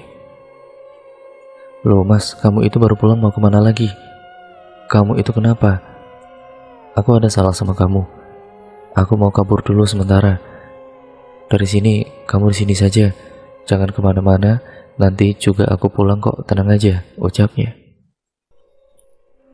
"Memangnya kamu itu kenapa Mas?" tanya Mbak Neni. Mas Sigit menghela nafas panjang dan menghentikan aktivitasnya mengemasi baju. "Jadi tadi itu aku dicari polisi, tapi aku berhasil kabur sama si Ali. Sekarang aku mau pindah kota dulu. Nunggu semuanya aman," ucap Mas Sigit. Setelah semuanya selesai dirapikan di dalam kopernya, Mas Sigit pun berpamitan kepada Mbak Neni. Mas Sigit pergi malam itu juga. Sekitar pukul 2 dini hari, Mas Sigit langsung pergi entah mau kemana. "Ya sudah, aku pergi dulu ya. Nanti kamu sama Loli jaga diri baik-baik. Kalau ada apa-apa kabari aku." "Iya Mas, jangan lupa ya Mas, jangan lupa pulang," kata Mbak Neni. Singkat ceritanya, Mas Sigit pun kemudian sendirian pergi menggunakan bis, dan lumayan masih punya sedikit simpanan untuk bekal. Akhirnya paginya Mas Sigit pun sampailah di sebuah kota. Dia mampir terlebih dahulu ke warung untuk sarapan. Saat sedang sarapan di warung, tiba-tiba ada salah satu seorang yang baik dan mau menolong Mas Sigit. "Masnya ini dari mana, mau kemana ini Mas?" tanyanya. "Gak tahu nih Mas, saya juga belum tahu daerah sini," jawab Mas Sigit. "Kalau gitu ikut ke kosan saya saja Mas, kebetulan saya tinggal sendirian di kos," katanya. "Enggak Mas, nanti saya ngerepotin." "Gak apa-apa Mas, saya malah seneng ada temannya." "Ya sudah, kalau Masnya maksa." Akhirnya Mas Sigit mau menerima tawaran orang tersebut untuk menginap di kosannya. Namanya Mas Abdul, kita sebut saja seperti itu. Oh ya, semua nama sudah disamarkan ya teman-teman. Kita lanjut ke ceritanya. Dia sebaya dengan Mas Sigit. Di kota ini dia juga merantau. Entah kenapa Mas Abdul ini gampang sekali mengajak teman yang baru dikenalnya, dan seakan percaya saja padahal belum tahu seluk-beluknya orang tersebut. Mas Abdul ini sudah menikah juga dan sudah dikaruniai seorang anak. Mas Sigit pun saling curhat dengan Mas Abdul di dalam kosannya tentang kehidupannya masing-masing. Mereka berdua ini ngobrolnya selalu nyambung dan sefrekuensi lah, seperti itu kalau kata anak zaman sekarang. Mas Sigit bercerita kalau ekonominya terhimpit dan kebutuhan semakin terjepit. Sedangkan istrinya selalu marah-marah dan minta dibelikan susu untuk anaknya, apalagi pampers dan juga lain-lain sebagainya. Mbak Neni juga tidak bekerja, dia sibuk menjaga anaknya yang masih bayi dan mengurusi rumahnya. Sedangkan Mas Sigit kemudian dia itu memiliki banyak hutang, yaitu utangnya di bank dan di beberapa temannya juga. Uangnya yang dipinjam dari bank itu biasanya untuk bermain judi dan berpesta mabuk-mabukan, sedangkan Mas Sigit malas untuk bekerja. Untuk kehidupan sehari-harinya pun, Mbak Neni harus meminjam uang kepada tetangganya. Lo ada kenalan gak? Tanya Mas Sigit. Kenalan apa nih? Tanya Mas Abdul. Ya kenalan yang tahu di mana letak dukun pesugihan biar langsung cepat kaya, kata Mas Sigit. Hari berikutnya, Mas Sigit diantarkan oleh Mas Abdul untuk pergi ke rumah temannya yang tahu tempat pesugihan itu. Karena kala itu Mas Abdul pernah ditawari untuk melakukan pesugihan tersebut, akan tetapi Mas Abdul ini menolak. Sesampainya di rumah temannya itu, rumahnya sangat mewah dan megah, karena memang temannya ini yang melakukan pesugihan uang bibit. Assalamualaikum, ucap Mas Abdul. Tiba-tiba salah satu ART-nya yang membukakan pintu rumahnya. Waalaikumsalam, nyari siapa ya Mas? Katanya. Mas Tononya ada Bu? Tanya Mas Abdul. Ada, silakan masuk Mas.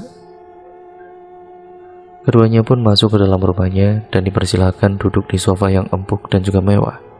Beberapa saat kemudian akhirnya Mas Tono pun datang menghampiri mereka berdua. Abdul, apa kabar Dul? Baru kelihatan kamu. Iya ini Mas, kenalin teman baruku Mas. Sigit Mas, ucap Mas Sigit dengan bersalaman kepada Mas Tono, dan Mas Tono pun sebaliknya. Di situ mereka semua saling berbincang-bincang dan mengatakan apa maksud kedatangan mereka ke situ. Jadi gini Mas, Sigit ini mau melakukan pesugihan. Kebetulan kan saya ingat kalau dulu Masnya yang ajak saya tapi saya nolak. Nah ini, dia katanya mau tahu tempatnya Mas, ucap Mas Abdul. Kalau begitu, besok lu datang aja ke sini. Nanti saya antar ke tempat itu. Tapi ya, ada syaratnya. Apa syaratnya? Tanya Mas Sigit penasaran. Syaratnya kalau kamu mau berhasil, nanti kamu bagi hasil sebagian buat saya, gimana? Jawab Mas Tono. Iya Mas, tidak masalah. Kalau tidak berhasil bagaimana? Ya gak usah dibagi hasil, jawabnya. Singkat ceritanya, keesokan paginya Mas Sigit pergi ke rumahnya Mas Tono sendirian, sedangkan Mas Abdul sedang bekerja. Mas Sigit menggunakan angkutan umum untuk pergi ke rumahnya Mas Tono, karena rumahnya lumayan jauh dari kosan Mas Abdul. Dulunya Mas Tono ini memang ngekos bersebelahan di kosnya Mas Abdul. Tapi karena sekarang sudah kaya raya, makanya dia sudah bisa membangun rumah sendiri. Beberapa menit kemudian, akhirnya Mas Sigit pun sampai di rumahnya Mas Tono. Ternyata Mas Tono ini sudah bersiap-siap, dan mereka pun segera berangkat. Ternyata tempat pesugihannya itu cukup jauh dan menempuh waktu yang cukup sangat lama. Mereka saat itu berangkat pukul 9 pagi sampai di tempat pesugihan tersebut sekitar jam 2 siang. Mas Sigit dan juga Mas Tono ini pun naik mobilnya Mas Tono untuk pergi ke tempat ritual itu. Jalanannya yang dilalui cukup berliku-liku, karena memang letak pesugihan itu berada di daerah pelosok dan jarang ada rumah-rumah yang berjejeran. Sesampainya di sana ternyata sudah banyak orang sekali di dalam.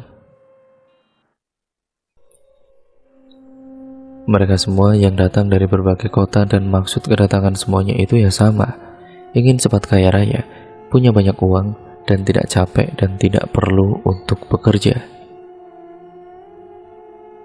Ada juga katanya dari mereka sudah ada yang berhasil. Saat itu dia memiliki hutang jumlahnya 2 miliar. Karena sudah bingung harus mencari kemana lagi, akhirnya dia pun melakukan pesugihan uang Pipit ini. Ada sekitar 10 orang lah terlihat dari depan. Mas Sigit dan juga Mas Tono pun menunggu di teras depan rumahnya sambil menunggu giliran mereka memesan kopi terlebih dahulu. Di depan seberang jalan ada warung ibu-ibu. Mereka juga menghisap batang rokoknya sampai habis. Jam demi jam sudah berganti dan sebagian orang pun sudah ada yang meninggalkan tempat itu dan pulang. Sekitar jam 5 sore, Mas Sigit gilirannya dipanggil untuk masuk ke dalam. Mas Sigit pun masuk ditemani oleh Mas Tono. Terlihat sosok kakek tua yang usianya sekitar 60 tahunan. Kakek itu sangat ramah kepada para pengunjungnya. Beliau biasa dipanggil dengan nama, kita sebut saja Mbah Garwo. Saat itu mereka saling bercengkrama dan Mbah Garwo mengatakan beberapa dari cara ritualnya dan juga menanyakan keyakinan dari Mas Sigit. Kamu sudah siap untuk melakukan pesugihan ini? Sudah yakin? Cecar Mbah Garwo. Yakin, Mbah. Saya sangat yakin. Karena kan saya banyak hutang dan ekonominya juga sulit, Mbah. Kalau begitu, nanti hari Kamis kamu datang lagi ke sini. Karena ritualnya akan dilakukan malam Jumat, ucap Mbah Garwo. Karena Mas Sigit penasaran dan masih ingin mengetahui lebih dalam lagi, akhirnya dia kemudian menanyakan sesuatu kepada Mbah Garwo. Maaf Mbah, sebelumnya, apakah pesugihan ini menggunakan tumbal sebagai syaratnya? Tidak, pesugihan uang Pipit ini tidak menggunakan tumbal apapun, ucap Mbah Garwo. Akhirnya Mas Sigit dan juga Mas Tono pun pulang terlebih dahulu. Dan beberapa hari kemudian mereka akan datang lagi ke Mbah Garwo. Saat itu dalam pikirannya Mas Sigit sudah kemana-mana. Dia menghayal kalau akan segera punya banyak uang dan bisa berfoya-foya tanpa memikirkan apapun hidupnya akan enak. Sesamanya di kosannya Mas Sigit, saat itu sekitar pukul 10 malam. Mas Abdul juga kebetulan belum tidur. Gimana tadi? Apakah sudah? Tanya Mas Abdul. Belum Mas, nanti hari Kamis disuruh datang lagi ke sana, jawab dari Mas Sigit. Tiba-tiba terdengar suara getaran ponselnya yang ada di saku celananya. Mas Sigit pun mengangkat teleponnya, ternyata panggilan masuk dari istrinya, yaitu Mbak Neni. Halo, ada apa Dik? Tanya Mas Sigit. Mas, uang buat beli susu nggak ada. Loli nangis terus, ucap Mbak Neni. Kamu pinjam dulu ke tetangga, nanti aku ganti, jawab Mas Sigit. Sekarang kamu sudah kerja ya Mas? Tanya Mbak Neni. Masih nyari kerjaan, udah doain saja. Alasannya Mas Sigit pun memutuskan sambungan teleponnya dan segera tidur karena sudah lelah dari perjalanan jauh. Singkat cerita, hari Kamis pun sudah tiba. Mas Sigit pun seperti biasa datang ke rumahnya Mas Tono untuk minta diantar ke sana. Mas Tono pun sudah siap-siap dan mereka langsung berangkat dengan menggunakan mobil Mas Tono. Perjalanannya sama. Mereka berangkat pukul 9 pagi dan sampai di sana kira-kira jam 2 siang. Sesamanya di rumah Mbah Garwo, terlihat ramai sama seperti waktu pertama mereka datang ke sana. Kali ini orangnya sudah berbeda dan mungkin sama, masih baru untuk melakukan pesugihan ini. Sebagian besar, kebanyakan orang yang datang ke rumah Mbah Garwo yang punya masalah yang sama. Seperti biasa, Mas Sigit dan Mas Tono menunggu di depan sambil menunggu giliran untuk dipanggil. Akan tetapi karena mereka berdua lapar, akhirnya mereka pun mampir terlebih dahulu ke warung makan. Karena kebetulan selama di perjalanan mereka belum makan siang, Mas Sigit dan juga Mas Tono ini pun pergi ke warung seberang jalan itu dengan berjalan kaki. Mereka tahu kalau masih lama dipanggilnya, jadi nongkrong dulu di warung. Mas Sigit dan juga Mas Tono memesan nasi dengan lauk telur 2 porsi. Maksudnya Mas Sigit kan 1 porsi dan juga Mas Tono 1 porsi. Mereka juga memesan kopi. Saat itu Mas Sigit ditraktir oleh Mas Tono, jadi lumayanlah Uang simpanannya yang tinggal sedikit itu masih utuh. Setelah selesai makan siang, mereka berdua kembali lagi ke rumahnya Mbah Garwo. Sekitar pukul 4 sore, sudah tinggal beberapa orang saja.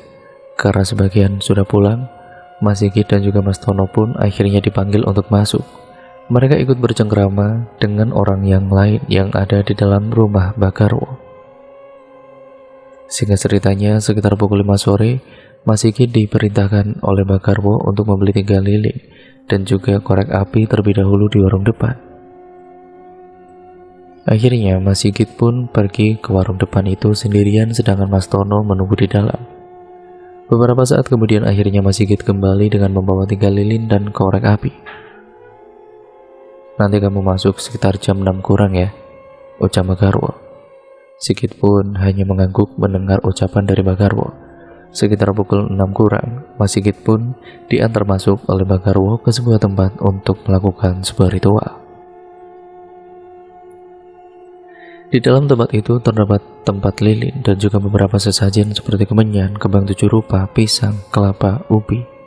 Tempat itu sangat gelap, tanpa penerangan apapun. Dan kemudian di temboknya itu pun tertutup oleh kain hitam.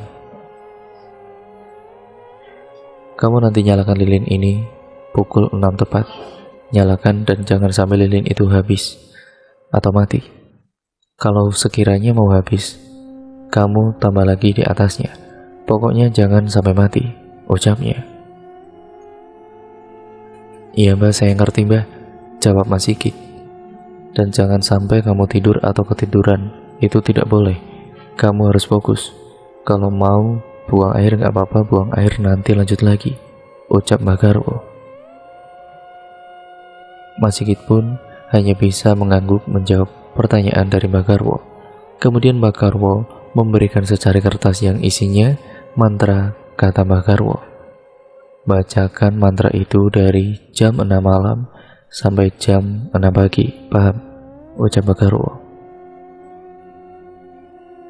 Beberapa saat kemudian, Mbah Garwo meninggalkan Mas Sigit sendirian di tempat ritual tersebut. Tepat pukul 6 malam, Mas Sigit mulai membacakan mantra ritualnya itu. Mas Sigit sangat khusyuk dengan duduk bersila dan dengan penerangan lilin. Saat melihat lilin itu akan habis, Mas Sigit pun mengganti lilinnya kembali. Tiba-tiba Mas Sigit kebelet pipis, akhirnya Mas Sigit pun ke toilet terlebih dahulu. Sesaat setelah buang air, Mas Sigit kembali lagi dan membaca ritualnya. Sekitar pukul 12 malam, tiba-tiba Mas Sigit sangat ngantuk dan tanpa sengaja Mas Sigit ketiduran dalam keadaan masih duduk bersila. Sekitar 20 menit Mas Sigit terperanjat, akhirnya dia pun pergi ke toilet untuk membasuh mukanya supaya tidak mengantuk lagi. Mas Sigit pun merapalkan kembali mantra-mantranya. Singkat ceritanya, tidak terasa sudah di lilin yang ketiga dan sebentar lagi habis padam. Namun tiba-tiba Mbah Garwo datang di saat lilin itu mau padam. Sudah selesai, kamu boleh keluar," ucap Mbah Garwo. "Iya Mbah," jawabnya dengan singkat. Mas Sigit pun keluar dari tempat itu, dan lalu Mbah Garwo memerintahkan Mas Sigit masuk ke dalam suatu kamar ruangan rahasia. Mas Sigit pun diantar masuk ke dalam oleh Mbah Garwo. Sebelum Mbah Garwo meninggalkan Mas Sigit, Mbah Garwo mengatakan sesuatu terlebih dahulu kepada Mas Sigit. "Nanti kamu jangan pernah menghadap ke belakang ataupun lari, duduk, diam saja," ucap Mbah Garwo. Lalu Mbah Garwo pun memberikan secari kertas untuk nanti dirapalkan di kamar tersebut. Ruangan kamar tersebut sangatlah luas dan juga kasurnya juga besar sekali, tidak wajar dari kasur biasanya. Di dalam kamar tersebut juga terdapat kolam renang yang luas. Mas Sigit duduk bersila menghadap ke arah tembok dan juga Mbah Garwo pun menutup rapat pintu dan dikunci, lalu meninggalkan Mas Sigit sendirian di dalam kamar itu. Saat itu sebenarnya Mas Sigit takut, tubuhnya pun mulai merinding. Saat Mas Sigit sedang merapalkan mantranya, Beberapa saat kemudian tiba-tiba terdengar suara tapakan kaki sekitar 4 kali. Puk, puk, puk, puk. Hentakan kakinya itu sangat keras dan membuat isi kamarnya terasa bergoyang-goyang. Mas Sigit langsung merinding dan gemetaran, tubuhnya penuh dengan keringat dingin. Sosok itu adalah sosok genderuwo raksasa. Dia mengambil ke arah belakang pundaknya Mas Sigit seperti ingin menerkam Mas Sigit dengan suaranya yang menggelegar. Mas Sigit pun benar-benar gemetaran dan hanya bisa diam tidak berkutik. "Kamu tidak lolos, silakan pergi," ucapnya. "Kenapa memangnya?" tanya Mas Sigit. "Kamu sudah melanggar syaratnya," ucap sosok tersebut. "Melanggar apa?" tanya Mas Sigit. "Kamu sudah ketiduran." Walaupun ketiduran sebentar itu tidak bisa lolos. Suaranya sangat besar dan berat. Ternyata sosok genderuwo itu mengetahui semua yang dilakukan oleh Mas Sigit. Akhirnya Mas Sigit pun keluar dan ternyata sudah ada Mbah Garwo di depan pintu. "Gimana katanya?" tanya Mbah Garwo. "Nggak lolos, Mbah, katanya saya ketiduran semalam." "Ya sudah, nanti minggu depan datang lagi ke sini," ucap Mbah Garwo. Mas Sigit dan juga Mas Tono pun pulang lagi. Semalam Mas Tono pun tidur di ruang tamu Mbah Garwo untuk menunggu Mas Sigit. Saat itu Mas Sigit benar-benar bingung harus bagaimana caranya supaya tidak tidur atau mengantuk. Mas Sigit pun menanyakan kepada Mas Abdul bagaimana caranya supaya tidak mengantuk. Sesampainya di kosan, Mas Sigit pun kemudian menanyakan kepada Mas Abdul, "Mas, gimana caranya Mas supaya saya tidak mengantuk atau ketiduran saat ritual? Ya soalnya kan kemarin saya gagal dan minggu depan disuruh untuk mengulanginya lagi, Mas," ucap Mas Sigit. "Oh, saya tahu. Kalau begitu kamu pakai obat doping saja biar tidak mengantuk sama sekali," saran Mas Abdul. "Di mana belinya, Mas?" tanyanya. "Di teman saya, tapi harganya mahal. Satu paketnya itu sekitar 200.000, bagaimana?" kata Mas Abdul. "Kalau setengahnya boleh nggak, Mas?" "Boleh, harganya 100.000, jawab Mas Abdul. Akhirnya Mas Sigit pun titip kepada Mas Abdul untuk dibelikan di temannya. Ternyata selama ini juga Mas Abdul sudah sering menggunakan doping obat-obatan. Karena dia sering lembur di kerjaannya, jadi itu untuk mengusir hawa ngantuknya. Singkat ceritanya, seminggu kemudian Mas Sigit dan juga Mas Tono akan berangkat kembali ke rumahnya Mbah Garwo untuk melakukan ritual yang kedua kalinya. Akan tetapi sebelum berangkat ke rumahnya Mbah Garwo, Mas Sigit sarapan terlebih dahulu, dan setelah sarapan Mas Sigit langsung meminum doping tersebut. Sesampainya di rumah Mbah Garwo, seperti biasanya mereka sampai sekitar pukul 2 siang. Entah mereka yang sudah datang lebih dulu berangkat jam berapa. Sebelum masuk dan menunggu giliran, Mas Sigit dan juga Mas Tono mampir dulu ke warung untuk makan dan minum kopi. Mas Sigit memesan kopi supaya tidak mengantuk nantinya, ya walaupun dia sudah minum doping. Setelah selesai makan, Mas Sigit dan juga Mas Tono pun kembali ke rumahnya Mbah Garwo. Seperti biasanya untuk menunggu giliran untuk dipanggil. Ya, Mas Sigit dan juga Mas Tono pun ya menunggu di depan teras rumahnya. Sekitar jam 5 sorean, Mas Sigit ini masuk bersama dengan Mas Tono. "Kamu sudah siap? Sudah tidak mengantuk lagi?" "Sudah siap, Mbah," jawabnya dengan singkat. Mas Sigit pun langsung mempersiapkan dirinya untuk masuk. "Udah beli syaratnya belum?" tanya Mbah Garwo. "Oh iya, Mbah, lupa, Mbah. Saya beli dulu, Mbah," kata Mas Sigit. "Ya udah, sana cepat," jawabnya. Mas Sigit pun pergi ke warung depan untuk membeli 3 lilin dan korek api. Setelah selesai membeli lilin dan juga korek api, Mas Sigit pun dipersilakan untuk masuk ke ruangan ritual. Seperti biasanya, ruangan tersebut baunya kemenyan dan kebang-kebangan. "Kamu sudah tahu kan bacaan mantranya dan larangannya?" tanya Mbah Garwo. "Tahu, Mbah, tahu," jawabnya. "Ya sudah, silakan dimulai seperti biasa, tepat pukul 6 sampai 6 pagi.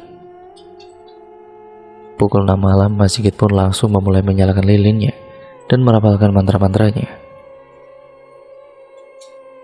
Malam itu Mas Sigit terlihat sangat segar dan tubuhnya pun benar-benar fit. Mas Sigit pun di sela-sela membaca ritualnya, dia kebelet buang air kecil. Akhirnya dia pergi ke toilet dan benar-benar terlihat segar, tidak mengantuk sama sekali. Saat lilinnya mau habis, Mas Sigit pun segera menambah kembali lilinnya. Mas Sigit pun sangat yakin kalau dia bakalan lolos dan pasti akan segera cepat kaya raya. Keesokan paginya pukul 6 pagi, Mbah Garwo sudah menghampiri Mas Sigit saat lilinnya mau padam. "Gimana, ada kendala kali ini?" tanya Mbah Garwo. "Tidak ada, Mbah. Tidak ngantuk juga saya," jawabnya. "Iya, kamu kelihatannya segar bugar. Memangnya pakai apa kamu?" "Ah, cuma banyakin istirahat saja, Mbah, sama minum kopi," jawabnya dengan bohong. "Baguslah kalau gitu. Ya sudah, ayo ke ruangan itu," ucap Mbah Garwo. Mas Sigit diantar kembali ke ruangan kamar yang dengan kasur sangat besar itu dan ada kolam renang di dalamnya. "Sudah, sana masuk. Seperti biasanya ya, jangan menengok ke belakang dan jangan pernah lari. Sudah hafalkan mantranya?" kata Mbah Garwo. "Iya, Mbah, sudah, Mbah," jawabnya dengan singkat. Mbah Garwo pun meninggalkan Mas Sigit sendirian di kamar. Mas Sigit langsung duduk bersila menghadap ke arah tembok. Beberapa saat kemudian, tiba-tiba suara tapakan kaki yang menggetarkan seluruh kamar itu datang. Mas Sigit langsung merinding, bulu kuduknya berdiri dan tubuhnya gemetaran. Tapakan kakinya itu seperti biasa selama 4 kali dan tubuhnya menghampiri ke arah pundak belakang Mas Sigit seperti ingin menerkamnya. Tiba-tiba sosok genderuwo tersebut mengatakan langsung kepada Mas Sigit, "Kamu gagal, nggak lolos." "Loh, kenapa? Saya kan tidak tidur dan juga melakukannya dengan sepenuh hati," jawab Mas Sigit. "Kamu tidak normal, kamu sudah memakai doping untuk malam ini," ucapnya. Betapa terkejutnya Mas Sigit saat mendengar apa yang dikatakan oleh sosok tersebut. Ternyata sosok itu lebih tahu semuanya, jadi dia tidak bisa dibodoh-bodohi. Namun beda dengan Mbah Garwo, dia malah percaya-percaya saja kepada Mas Sigit padahal Mas Sigit sudah berbohong. Mas Sigit pun keluar dari kamar tersebut dengan keadaan lemas karena untuk kedua kali ini gagal. Namun Mas Sigit memohon kepada Mbah Garwo untuk bisa melakukan ritual itu lagi. Karena keinginan Mas Sigit yang ingin cepat kaya raya dan tanpa capek. "Mbah, beri saya kesempatan lagi, Mbah. Saya mohon, Mbah. Saya ingin hidup berkecukupan, Mbah," kata Mas Sigit. "Ya sudah, minggu depan kamu datang ke sini lagi. Tapi ini terakhir kalinya kamu melakukan ritual ini. Karena batasnya cuma 3 kali," ucap Mbah Garwo. "Iya, Mbah, baik, Mbah. Saya akan datang lagi minggu depan, Mbah," jawab Mas Sigit. Mas Sigit dan juga Mas Tono pun pulang dengan tangan kosong lagi. Karena untuk yang kedua kalinya, Mas Sigit gagal lagi. Singkat ceritanya, Mas Sigit sudah benar-benar bingung nanti minggu depan harus bayar pakai apa. Karena uang simpanannya sudah habis tidak tersisa, akhirnya Mas Sigit ini memberanikan dirinya untuk meminjam uang kepada Mas Abdul. "Mas Dul, saya mau pinjam uangnya dulu boleh nggak, Mas? Saya udah nggak ada pegangan uang lagi soalnya, Mas," ucap Mas Sigit. "Mau pinjam berapa? Boleh kalau nominalnya sesuai dengan yang saya punya," jawab Mas Abdul. 500.000 aja deh, Mas, kalau boleh." "Oh ya boleh, kalau gitu tenang aja," jawabnya. Mas Abdul pun meminjamkan uang kepada Mas Sigit. Saat itu Mas Sigit meminjam uang kepada Mas Abdul 500.000. Seminggu kemudian akhirnya Mas Sigit dan Mas Tono kembali lagi ke rumahnya Mbah Garwo. Saat itu Mas Sigit benar-benar bingung harus bagaimana lagi caranya supaya tidak mengantuk nanti malam. Tapi Mas Sigit tetap berusaha dan berdoa supaya bisa lolos untuk ketiga kalinya ini. Aneh, mau pesugihan tapi berdoa dulu. Sekitar pukul 2 siang mereka sampai di rumahnya Mbah Garwo, dan kali ini rumahnya penuh banyak orang. Akhirnya seperti biasa Mas Sigit dan Mas Tono pergi ke warung untuk mengisi perut yang sudah keroncongan. Mereka kali ini memesan nasi goreng dan tidak lupa dengan kopinya. Beberapa saat kemudian akhirnya nasi goreng mereka datang. Mas Sigit dan juga Mas Tono pun menyantap nasi goreng tersebut yang masih mengepulkan asap. Di sela-sela menikmati nasi gorengnya, Mas Sigit iseng-iseng bertanya kepada penjual warung tersebut. "Bu, supaya tidak mengantuk semalaman itu harus pakai apa ya, Bu?" tanya Mas Sigit. "Oh, itu gampang Mas, caranya mudah sekali, tidak usah pakai uang. Gratis nanti dari saya. Nanti saya buatkan buat masnya lanjut makan saja," ucap ibu penjual itu. Akhirnya Mas Sigit pun melanjutkan kembali makannya dan beberapa saat kemudian Mas Sigit pun menanyakan kembali kepada penjual warung makan tersebut. "Bu, bagaimana caranya, Bu?" tanyanya. "Iya, tunggu Mas, saya buatkan terlebih dahulu," ucapnya. Mas Sigit pun melihat caranya. Ternyata hanya dengan air hangat segelas besar dan 2 sendok garam, lalu dilarutkan bersama dengan diaduk sampai merata. "Ini Mas, silakan Mas diminum dan dihabiskan," ucapnya. "Air garam saja, Bu?" "Iya, sudah banyak orang yang akan melakukan ritual di Mbah Garwo minum air garam itu dan berhasil." Akhirnya Mas Sigit pun menuruti apa saja yang dikatakan oleh penjual tersebut. Mas Sigit meneguknya langsung tanpa tersisa. Rasanya sangat asin, namun Mas Sigit mencoba untuk menghabiskan. Ternyata selama ini sudah banyak pasien Mbah Garwo yang meminta bantuan kepada ibu penjual warung dengan meminum air hangat dicampur 2 sendok garam yang dilarutkan. Sebelum menuju ke rumahnya Mbah Garwo, Mas Sigit membeli bahan-bahannya terlebih dahulu sebelum disuruh oleh Mbah Garwo, yaitu membeli lilin dan korek api di warung tersebut. Sekitar pukul 5 sore seperti biasanya Mas Sigit dan juga Mas Tono kembali ke rumahnya Mbah Garwo. Rumahnya sudah terlihat sepi. "Kapan nih Mbah saya masuknya?" tanya Mas Sigit. "Nanti seperti biasanya jam 6 kurang," ucapnya. Singkat ceritanya sudah jam 6 kurang, Mbah Garwo pun memerintahkan kepada Mas Sigit untuk segera masuk ke dalam ruangan. "Sudah waktunya nih, kamu sana masuk. Bahan-bahannya sudah disiapkan kan?" tanyanya. "Sudah Mbah, ini Mbah aman," jawab Mas Sigit. "Sudah paham semuanya kan?" "Sudah Mbah."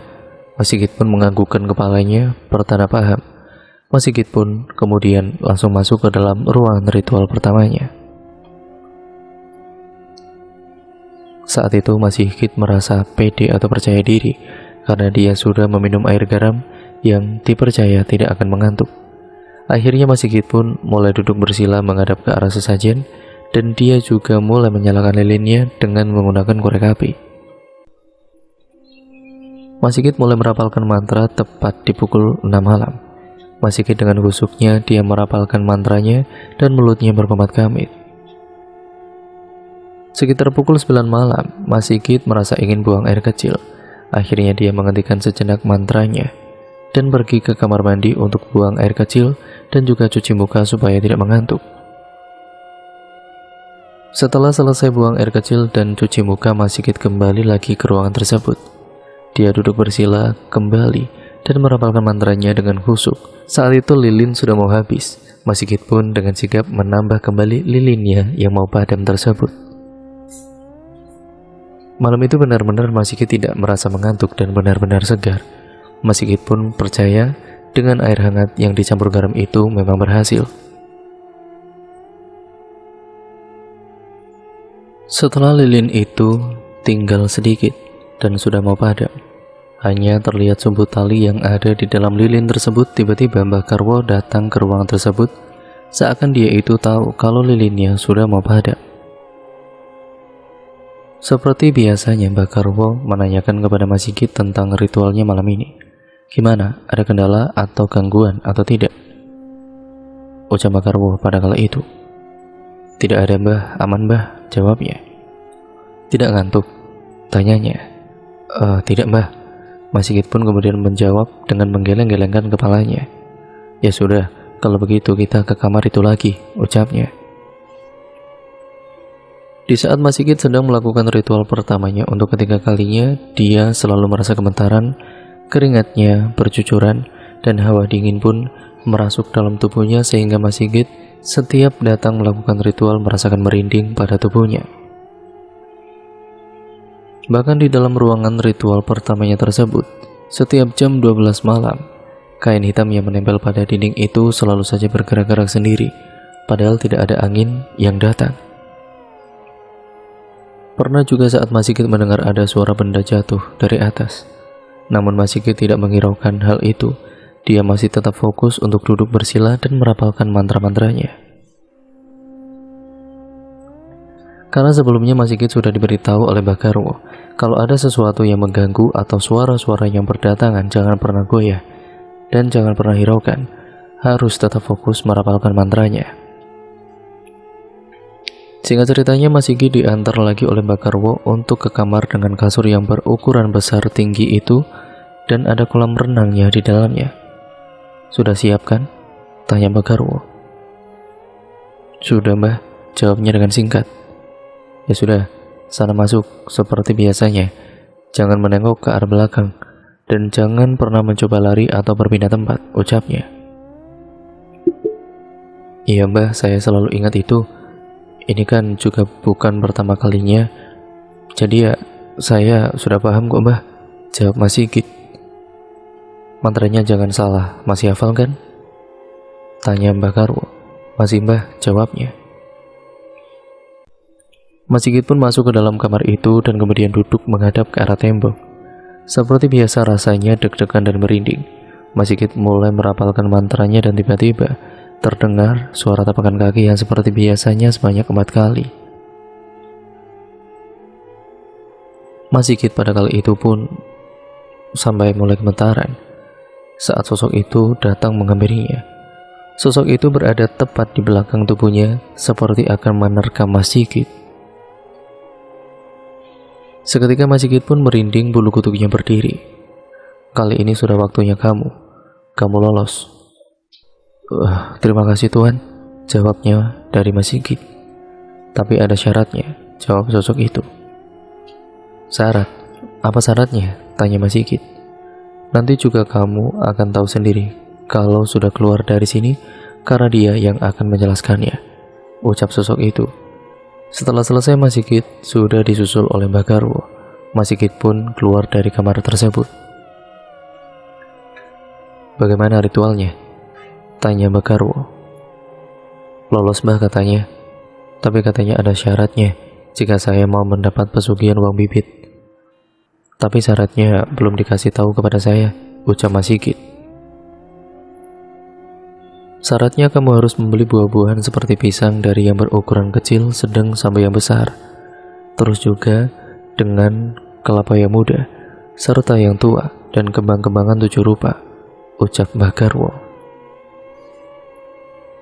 Tapi kalau kamu juga mau lewat saya, juga boleh. Tapi kamu harus membayar sebanyak 300.000, ucap Mbah Garwo. Kalau begitu saya bayar langsung saja ya Mbah, pakai uang 300.000, ucap Mas Sigit.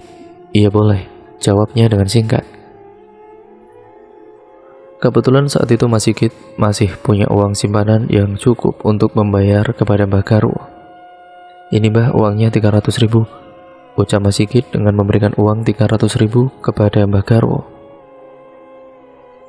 Lalu Mbah Garwo langsung masuk ke dalam. Ternyata dia sudah menyiapkan seluruhnya dari dalam rumahnya. Sudah ada sesajen kembang-kembangan, kelapa, dan pisang yang berukuran kecil sampai yang besar. Sesajen itu diletakkan di dalam ruangan yang saat itu untuk ritual pertamanya Mas Sigit. Saat itu Mas Sigit dan juga Mas Tono menunggu di luar. Sedangkan Mbah Garwo, dia melakukan ritual entah apa dan sekitar 1 jam Mbah Garwo tidak kembali-kembali juga. Beberapa saat kemudian, Mbah Garwo datang menghampiri ke arah Mas Sigit dan juga Mas Tono. Jadi gini, jika kamu mau melanjutkan pesugihan ini, kamu harus menerima syarat yang dipinta oleh sosok tersebut. Syaratnya apa lagi Mbah? Tanya Mas Sigit. Syaratnya jika kamu mendapatkan pesugihan uang bibit ini, kamu harus mau jika nanti kamu diberikan koreng yang sangat gatal. Jelas Mbah Garwo. Dan koreng gimana Mbah, maksudnya di mana? Tanyanya. Koreng itu akan berbentuk bulat seperti uang koin berada di lehermu. Dan jangan sampai kamu menutupinya. Kalau kamu tutupi, uang itu tidak bisa bekerja, jelas Bagarwo. Mendengar apa yang dikatakan oleh Bagarwo membuat Mas Sigit berpikir kembali. Kalau dia menerimanya dan dia akan diberikan koreng di lehernya, pasti itu akan terasa gatal sekali. Dan tangannya pun rasanya ingin menggaruk-garuk. Apalagi nanti ketika Mas Sigit berkumpul atau bertemu dengan teman-temannya, dia pasti malu. Dan teman-temannya pasti akan jijik melihat koreng yang ada di lehernya Mas Sigit. Akhirnya Mas Sigit dengan mantap untuk membatalkan pesugihan uang bibit ini. Walaupun tidak meminta tumbal, akan tetapi Mas Sigit harus menerima koreng yang gatalnya minta ampun. Ya pasti dia tidak mau. Tetapi Mas Sigit meminta untuk semua uang yang sudah diberikan kepada Bagarwo untuk segera dikembalikan. Karena kan Mas Sigit tidak menghasilkan apa-apa, jadi dia meminta untuk uangnya dikembalikan. Maaf Mbah, kalau syaratnya seperti itu saya tidak bisa. Saya akan membatalkan saja Mbah. Tapi saya mau uang yang sudah saya berikan kepada Mbah segera dikembalikan Mbah, ucap Mas Sigit. Ya tidak bisa, ini sudah menjadi hak saya. Pokoknya saya mau dikembalikan Mbah. Itu uang simpanan saya satu-satunya, ucap Mas Sigit. Mendengar apa yang dikatakan oleh Mas Sigit, akhirnya Bagarwo pun mengalah dan akan mengembalikan semua uangnya Mas Sigit. Uangmu ada berapa di saya? Tanya Bagarwo. 3 juta Mbah, jawab Mas Sigit. Ya sudah, ini saya akan berikan kamu uang 50.000. Nanti kamu belikan apa saja sampai habis dalam waktu beberapa menit saja. Sisa uang itu akan hilang, ucap Bagarwo. Uang 50.000 tersebut dimasukkan ke dalam amplop putih, lalu diberikan kepada Mas Sigit. Loh, kok cuma 50.000 Mbah? Saya kan mau uangnya kembali 3 juta pas Mbah, ucap Mas Sigit. Lakukan saja apa yang tadi saya katakan kepada kamu. Memang begitu cara kerjanya uang bibit, jelas Bagarwo. Akhirnya Mas Sigit pun menuruti apa saja yang dikatakan oleh Bagarwo. Dia membawa uang 50 ribuan tersebut untuk membeli sesuatu di warung-warung ataupun toko-toko. Kala itu Mas Sigit langsung pergi ke warung dan toko-toko yang jualannya sudah besar. Ya pokoknya bukan warung kecil-kecilan. Mas Sigit berjalan kaki ke jalanan dari rumahnya Bagarwo. Karena rumahnya Bagarwo berada di pelosok dan masih sedikit rumah, jadi langkah kaki Mas Sigit harus berjalan lebih jauh. Beberapa Mas Sigit berjalan, akhirnya ada sebuah toko sembako yang buka. Mas Sigit pun langsung mengunjungi toko tersebut membeli rokok 1 batang. Dia juga membeli korek api untuk membakar batang rokoknya. Saat itu juga Mas Sigit menghisap rokoknya dan tidak sampai habis rokok itu langsung dibuang Mas Sigit di tempat itu. Mas Sigit melanjutkan kembali perjalanannya untuk mencari warung atau toko. Beberapa saat kemudian ada warung yang besar, akhirnya dia mampir membeli minuman sama rokok. Di situ Mas Sigit juga langsung meneguk minuman itu serta menghisap rokoknya. Belum selesai langsung buang batang rokok dan juga minumannya. Itu tepat berada di warung tersebut. Sisa uang kembaliannya tinggal sedikit. Mas Sigit itu pun segera untuk mencari warung lagi. Dan tidak terasa, isi saku celananya ada beberapa uang 100 ribuan dengan jumlah yang banyak. Ada juga uang 50 ribu dan 20 ribu. Mas Sigit melihat ada toko yang besar, dia langsung membeli rokok lagi di warung tersebut. Dan kemudian dilakukan sama seperti sebelumnya. Dibakar batangnya, terus dihisap lalu langsung dibuang. Tiba-tiba saja uang bibit itu menghilang entah kemana. Akhirnya Mas Sigit pun kembali ke rumahnya Bagarwo untuk menghitung jumlah uang yang masuk ke dalam saku celananya. Ternyata setelah dihitung, uang yang ada di saku dan dompetnya itu pun benar 3 juta pas. Tidak kurang tidak lebih. Begitulah cara kerja pesugihan uang bibit. Jadi pelaku pesugihan itu akan keliling sendiri dengan nantinya diberi tanda terlebih dahulu di bagian tubuhnya, supaya ada energi dari ritual dan sosok jin tersebut saat pelaku melakukan aksinya. Uang bibit itu jika dibuat untuk membeli sesuatu ke warung atau toko, uang yang ada di toko tersebut akan hilang dengan sendirinya dan berpindah ke tangan pelaku pesugihan tersebut. Tidak heran kalau para pemilik toko atau warung selalu merasa kehilangan uangnya. Karena Mas Sigit membatalkan pesugihan uang bibit ini, akhirnya dia tidak mendapatkan apa-apa. Dan usahanya selama ini sia-sia, tapi meski begitu, Mas Sigit menjadi pribadi yang lebih baik lagi. Ternyata pelaku pesugihan uang bibit itu hanya diberi waktu selama 3 bulan saja untuk bisa mendapatkan uang tersebut. Uangnya pun sesuai dengan seberapa uang yang diminta, dan jika uangnya lebih besar, masalah yang akan datang pun akan lebih besar. Misal pelaku pesugihan uang bibit ini menginginkan uang 1 miliar. Selama 3 bulan tersebut, pelaku itu berusaha berkeliling ke rumah atau ke toko-toko dari kota mana saja terserah. Nanti setelah 3 bulan selesai, uang 1 miliar itu akan terkumpul dan sudah menjadi hak miliknya. Mau diapakan terserah, tapi memang orang yang melakukan pesugihan uang bibit ini selalu akan ditimpa masalah yang tiada hentinya. Ya karena mungkin orang yang sudah kehilangan uangnya ini merasa terzolimi dan mereka tidak ikhlas. Akhirnya orang tersebut mendoakan yang tidak-tidak kepada orang yang berusaha mengambil uangnya itu. Banyak juga sebagian orang yang melakukan pesugihan uang bibit ini bercerai dengan istrinya karena selalu saja masalah yang datang ke rumah tangganya. Begitu juga dengan Mas Tono, dia sekarang sudah bercerai dengan mantan istrinya. Jadi untuk apa bergelimang harta akan tetapi harus kehilangan orang-orang yang disayangnya? Dan untuk apa hidup bergelimangan harta kalau tidak merasakan kebahagiaan? Uang yang diberikan oleh Mbak Karwo kepada Mas Sigit untuk menukar uang asli itu aromanya itu benar-benar sangat wangi. Wanginya bau kembang-kembangan, tapi para penjual tersebut tidak tahu kalau itu adalah uang bibit atau uang gaib. Setelah itu akhirnya Mas Sigit dan juga Mas Tono pulang ke rumah. Sebelum pulang ke rumah, Mas Sigit dan juga Mas Tono berpamitan terlebih dahulu kepada Mbak Karwo.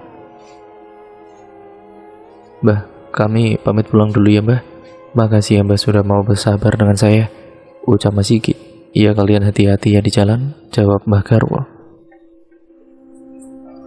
Mas Tono pun juga tidak marah kepada Mas Sigit soal dia tidak mendapatkan bagian dari Mas Sigit. Karena Mas Tono tahu kalau Mas Sigit tidak sanggup untuk menerima syaratnya. Mas Tono juga sekarang sudah mau bertobat dan akan hidup sederhana. Mas Sigit pun kembali ke kosan Mas Abdul dan dia menceritakan semuanya kepada Mas Abdul. "Gimana Kit?" tanya Mas Abdul. "Saya nggak jadi ambil pesugihan itu Mas," jawabnya. "Lah memangnya kenapa?" tanyanya lagi. "Berat Mas, saya tidak sanggup, mending hidup seadanya saja dan tidak beresiko," jawabnya. Mas Sigit pun menceritakan semuanya kepada Mas Abdul, dan Mas Abdul pun menawarkan pekerjaan kepada Mas Sigit. "Di tempat saya kerja ada lowongan nih, kamu kerja saja sama saya nanti," ucap Mas Abdul. "Iya Mas, saya mau Mas," jawab Mas Sigit. "Kalau gitu besok ikut saya ke pabrik," jawab Mas Abdul. Mas Sigit pun sekarang sudah bertobat, dia sekarang jadi lebih sering beribadah. Mas Sigit juga sudah mengembalikan uang yang sudah pernah dipinjamnya kepada Mas Abdul sebesar Rp500.000. Singkat ceritanya, Mas Sigit sekarang sudah bekerja di pabrik tempat kerjanya Mas Abdul. Akhirnya Mas Sigit di hari libur Sabtu Minggu, dia pulang ke kampung terlebih dahulu untuk menjemput Mbak Neni dan anaknya Loli. Mereka akan diboyong ke kota tempatnya Mas Sigit bekerja sekarang. Mas Sigit dan juga istrinya pun serta anaknya sekarang ngekos di samping kosannya Mas Abdul.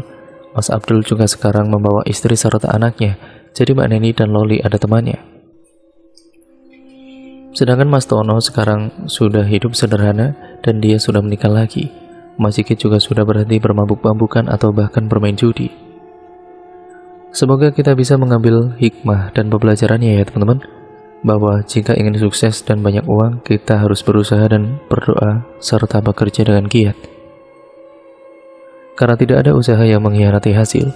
Selama kita berusaha dan bertawakal, jangan pernah berniat untuk mempersekutukan Allah Subhanahu wa taala, karena itu perbuatan musyrik yang sangat dibenci oleh Allah Subhanahu wa taala. Dan cerita pun akhirnya selesai sampai di sini ya teman-teman. Terima kasih untuk kalian semua yang sudah menyimak video kali ini. Jangan lupa like, comment, dan share, serta subscribe, dan nyalakan tombol lonceng notifikasinya, agar kalian tidak ketinggalan video terbaru selanjutnya dari channel ini. Sekian dan terima kasih, sampai berjumpa di video terbaru selanjutnya. Kurang lebihnya mohon maaf. Wassalamualaikum warahmatullahi wabarakatuh.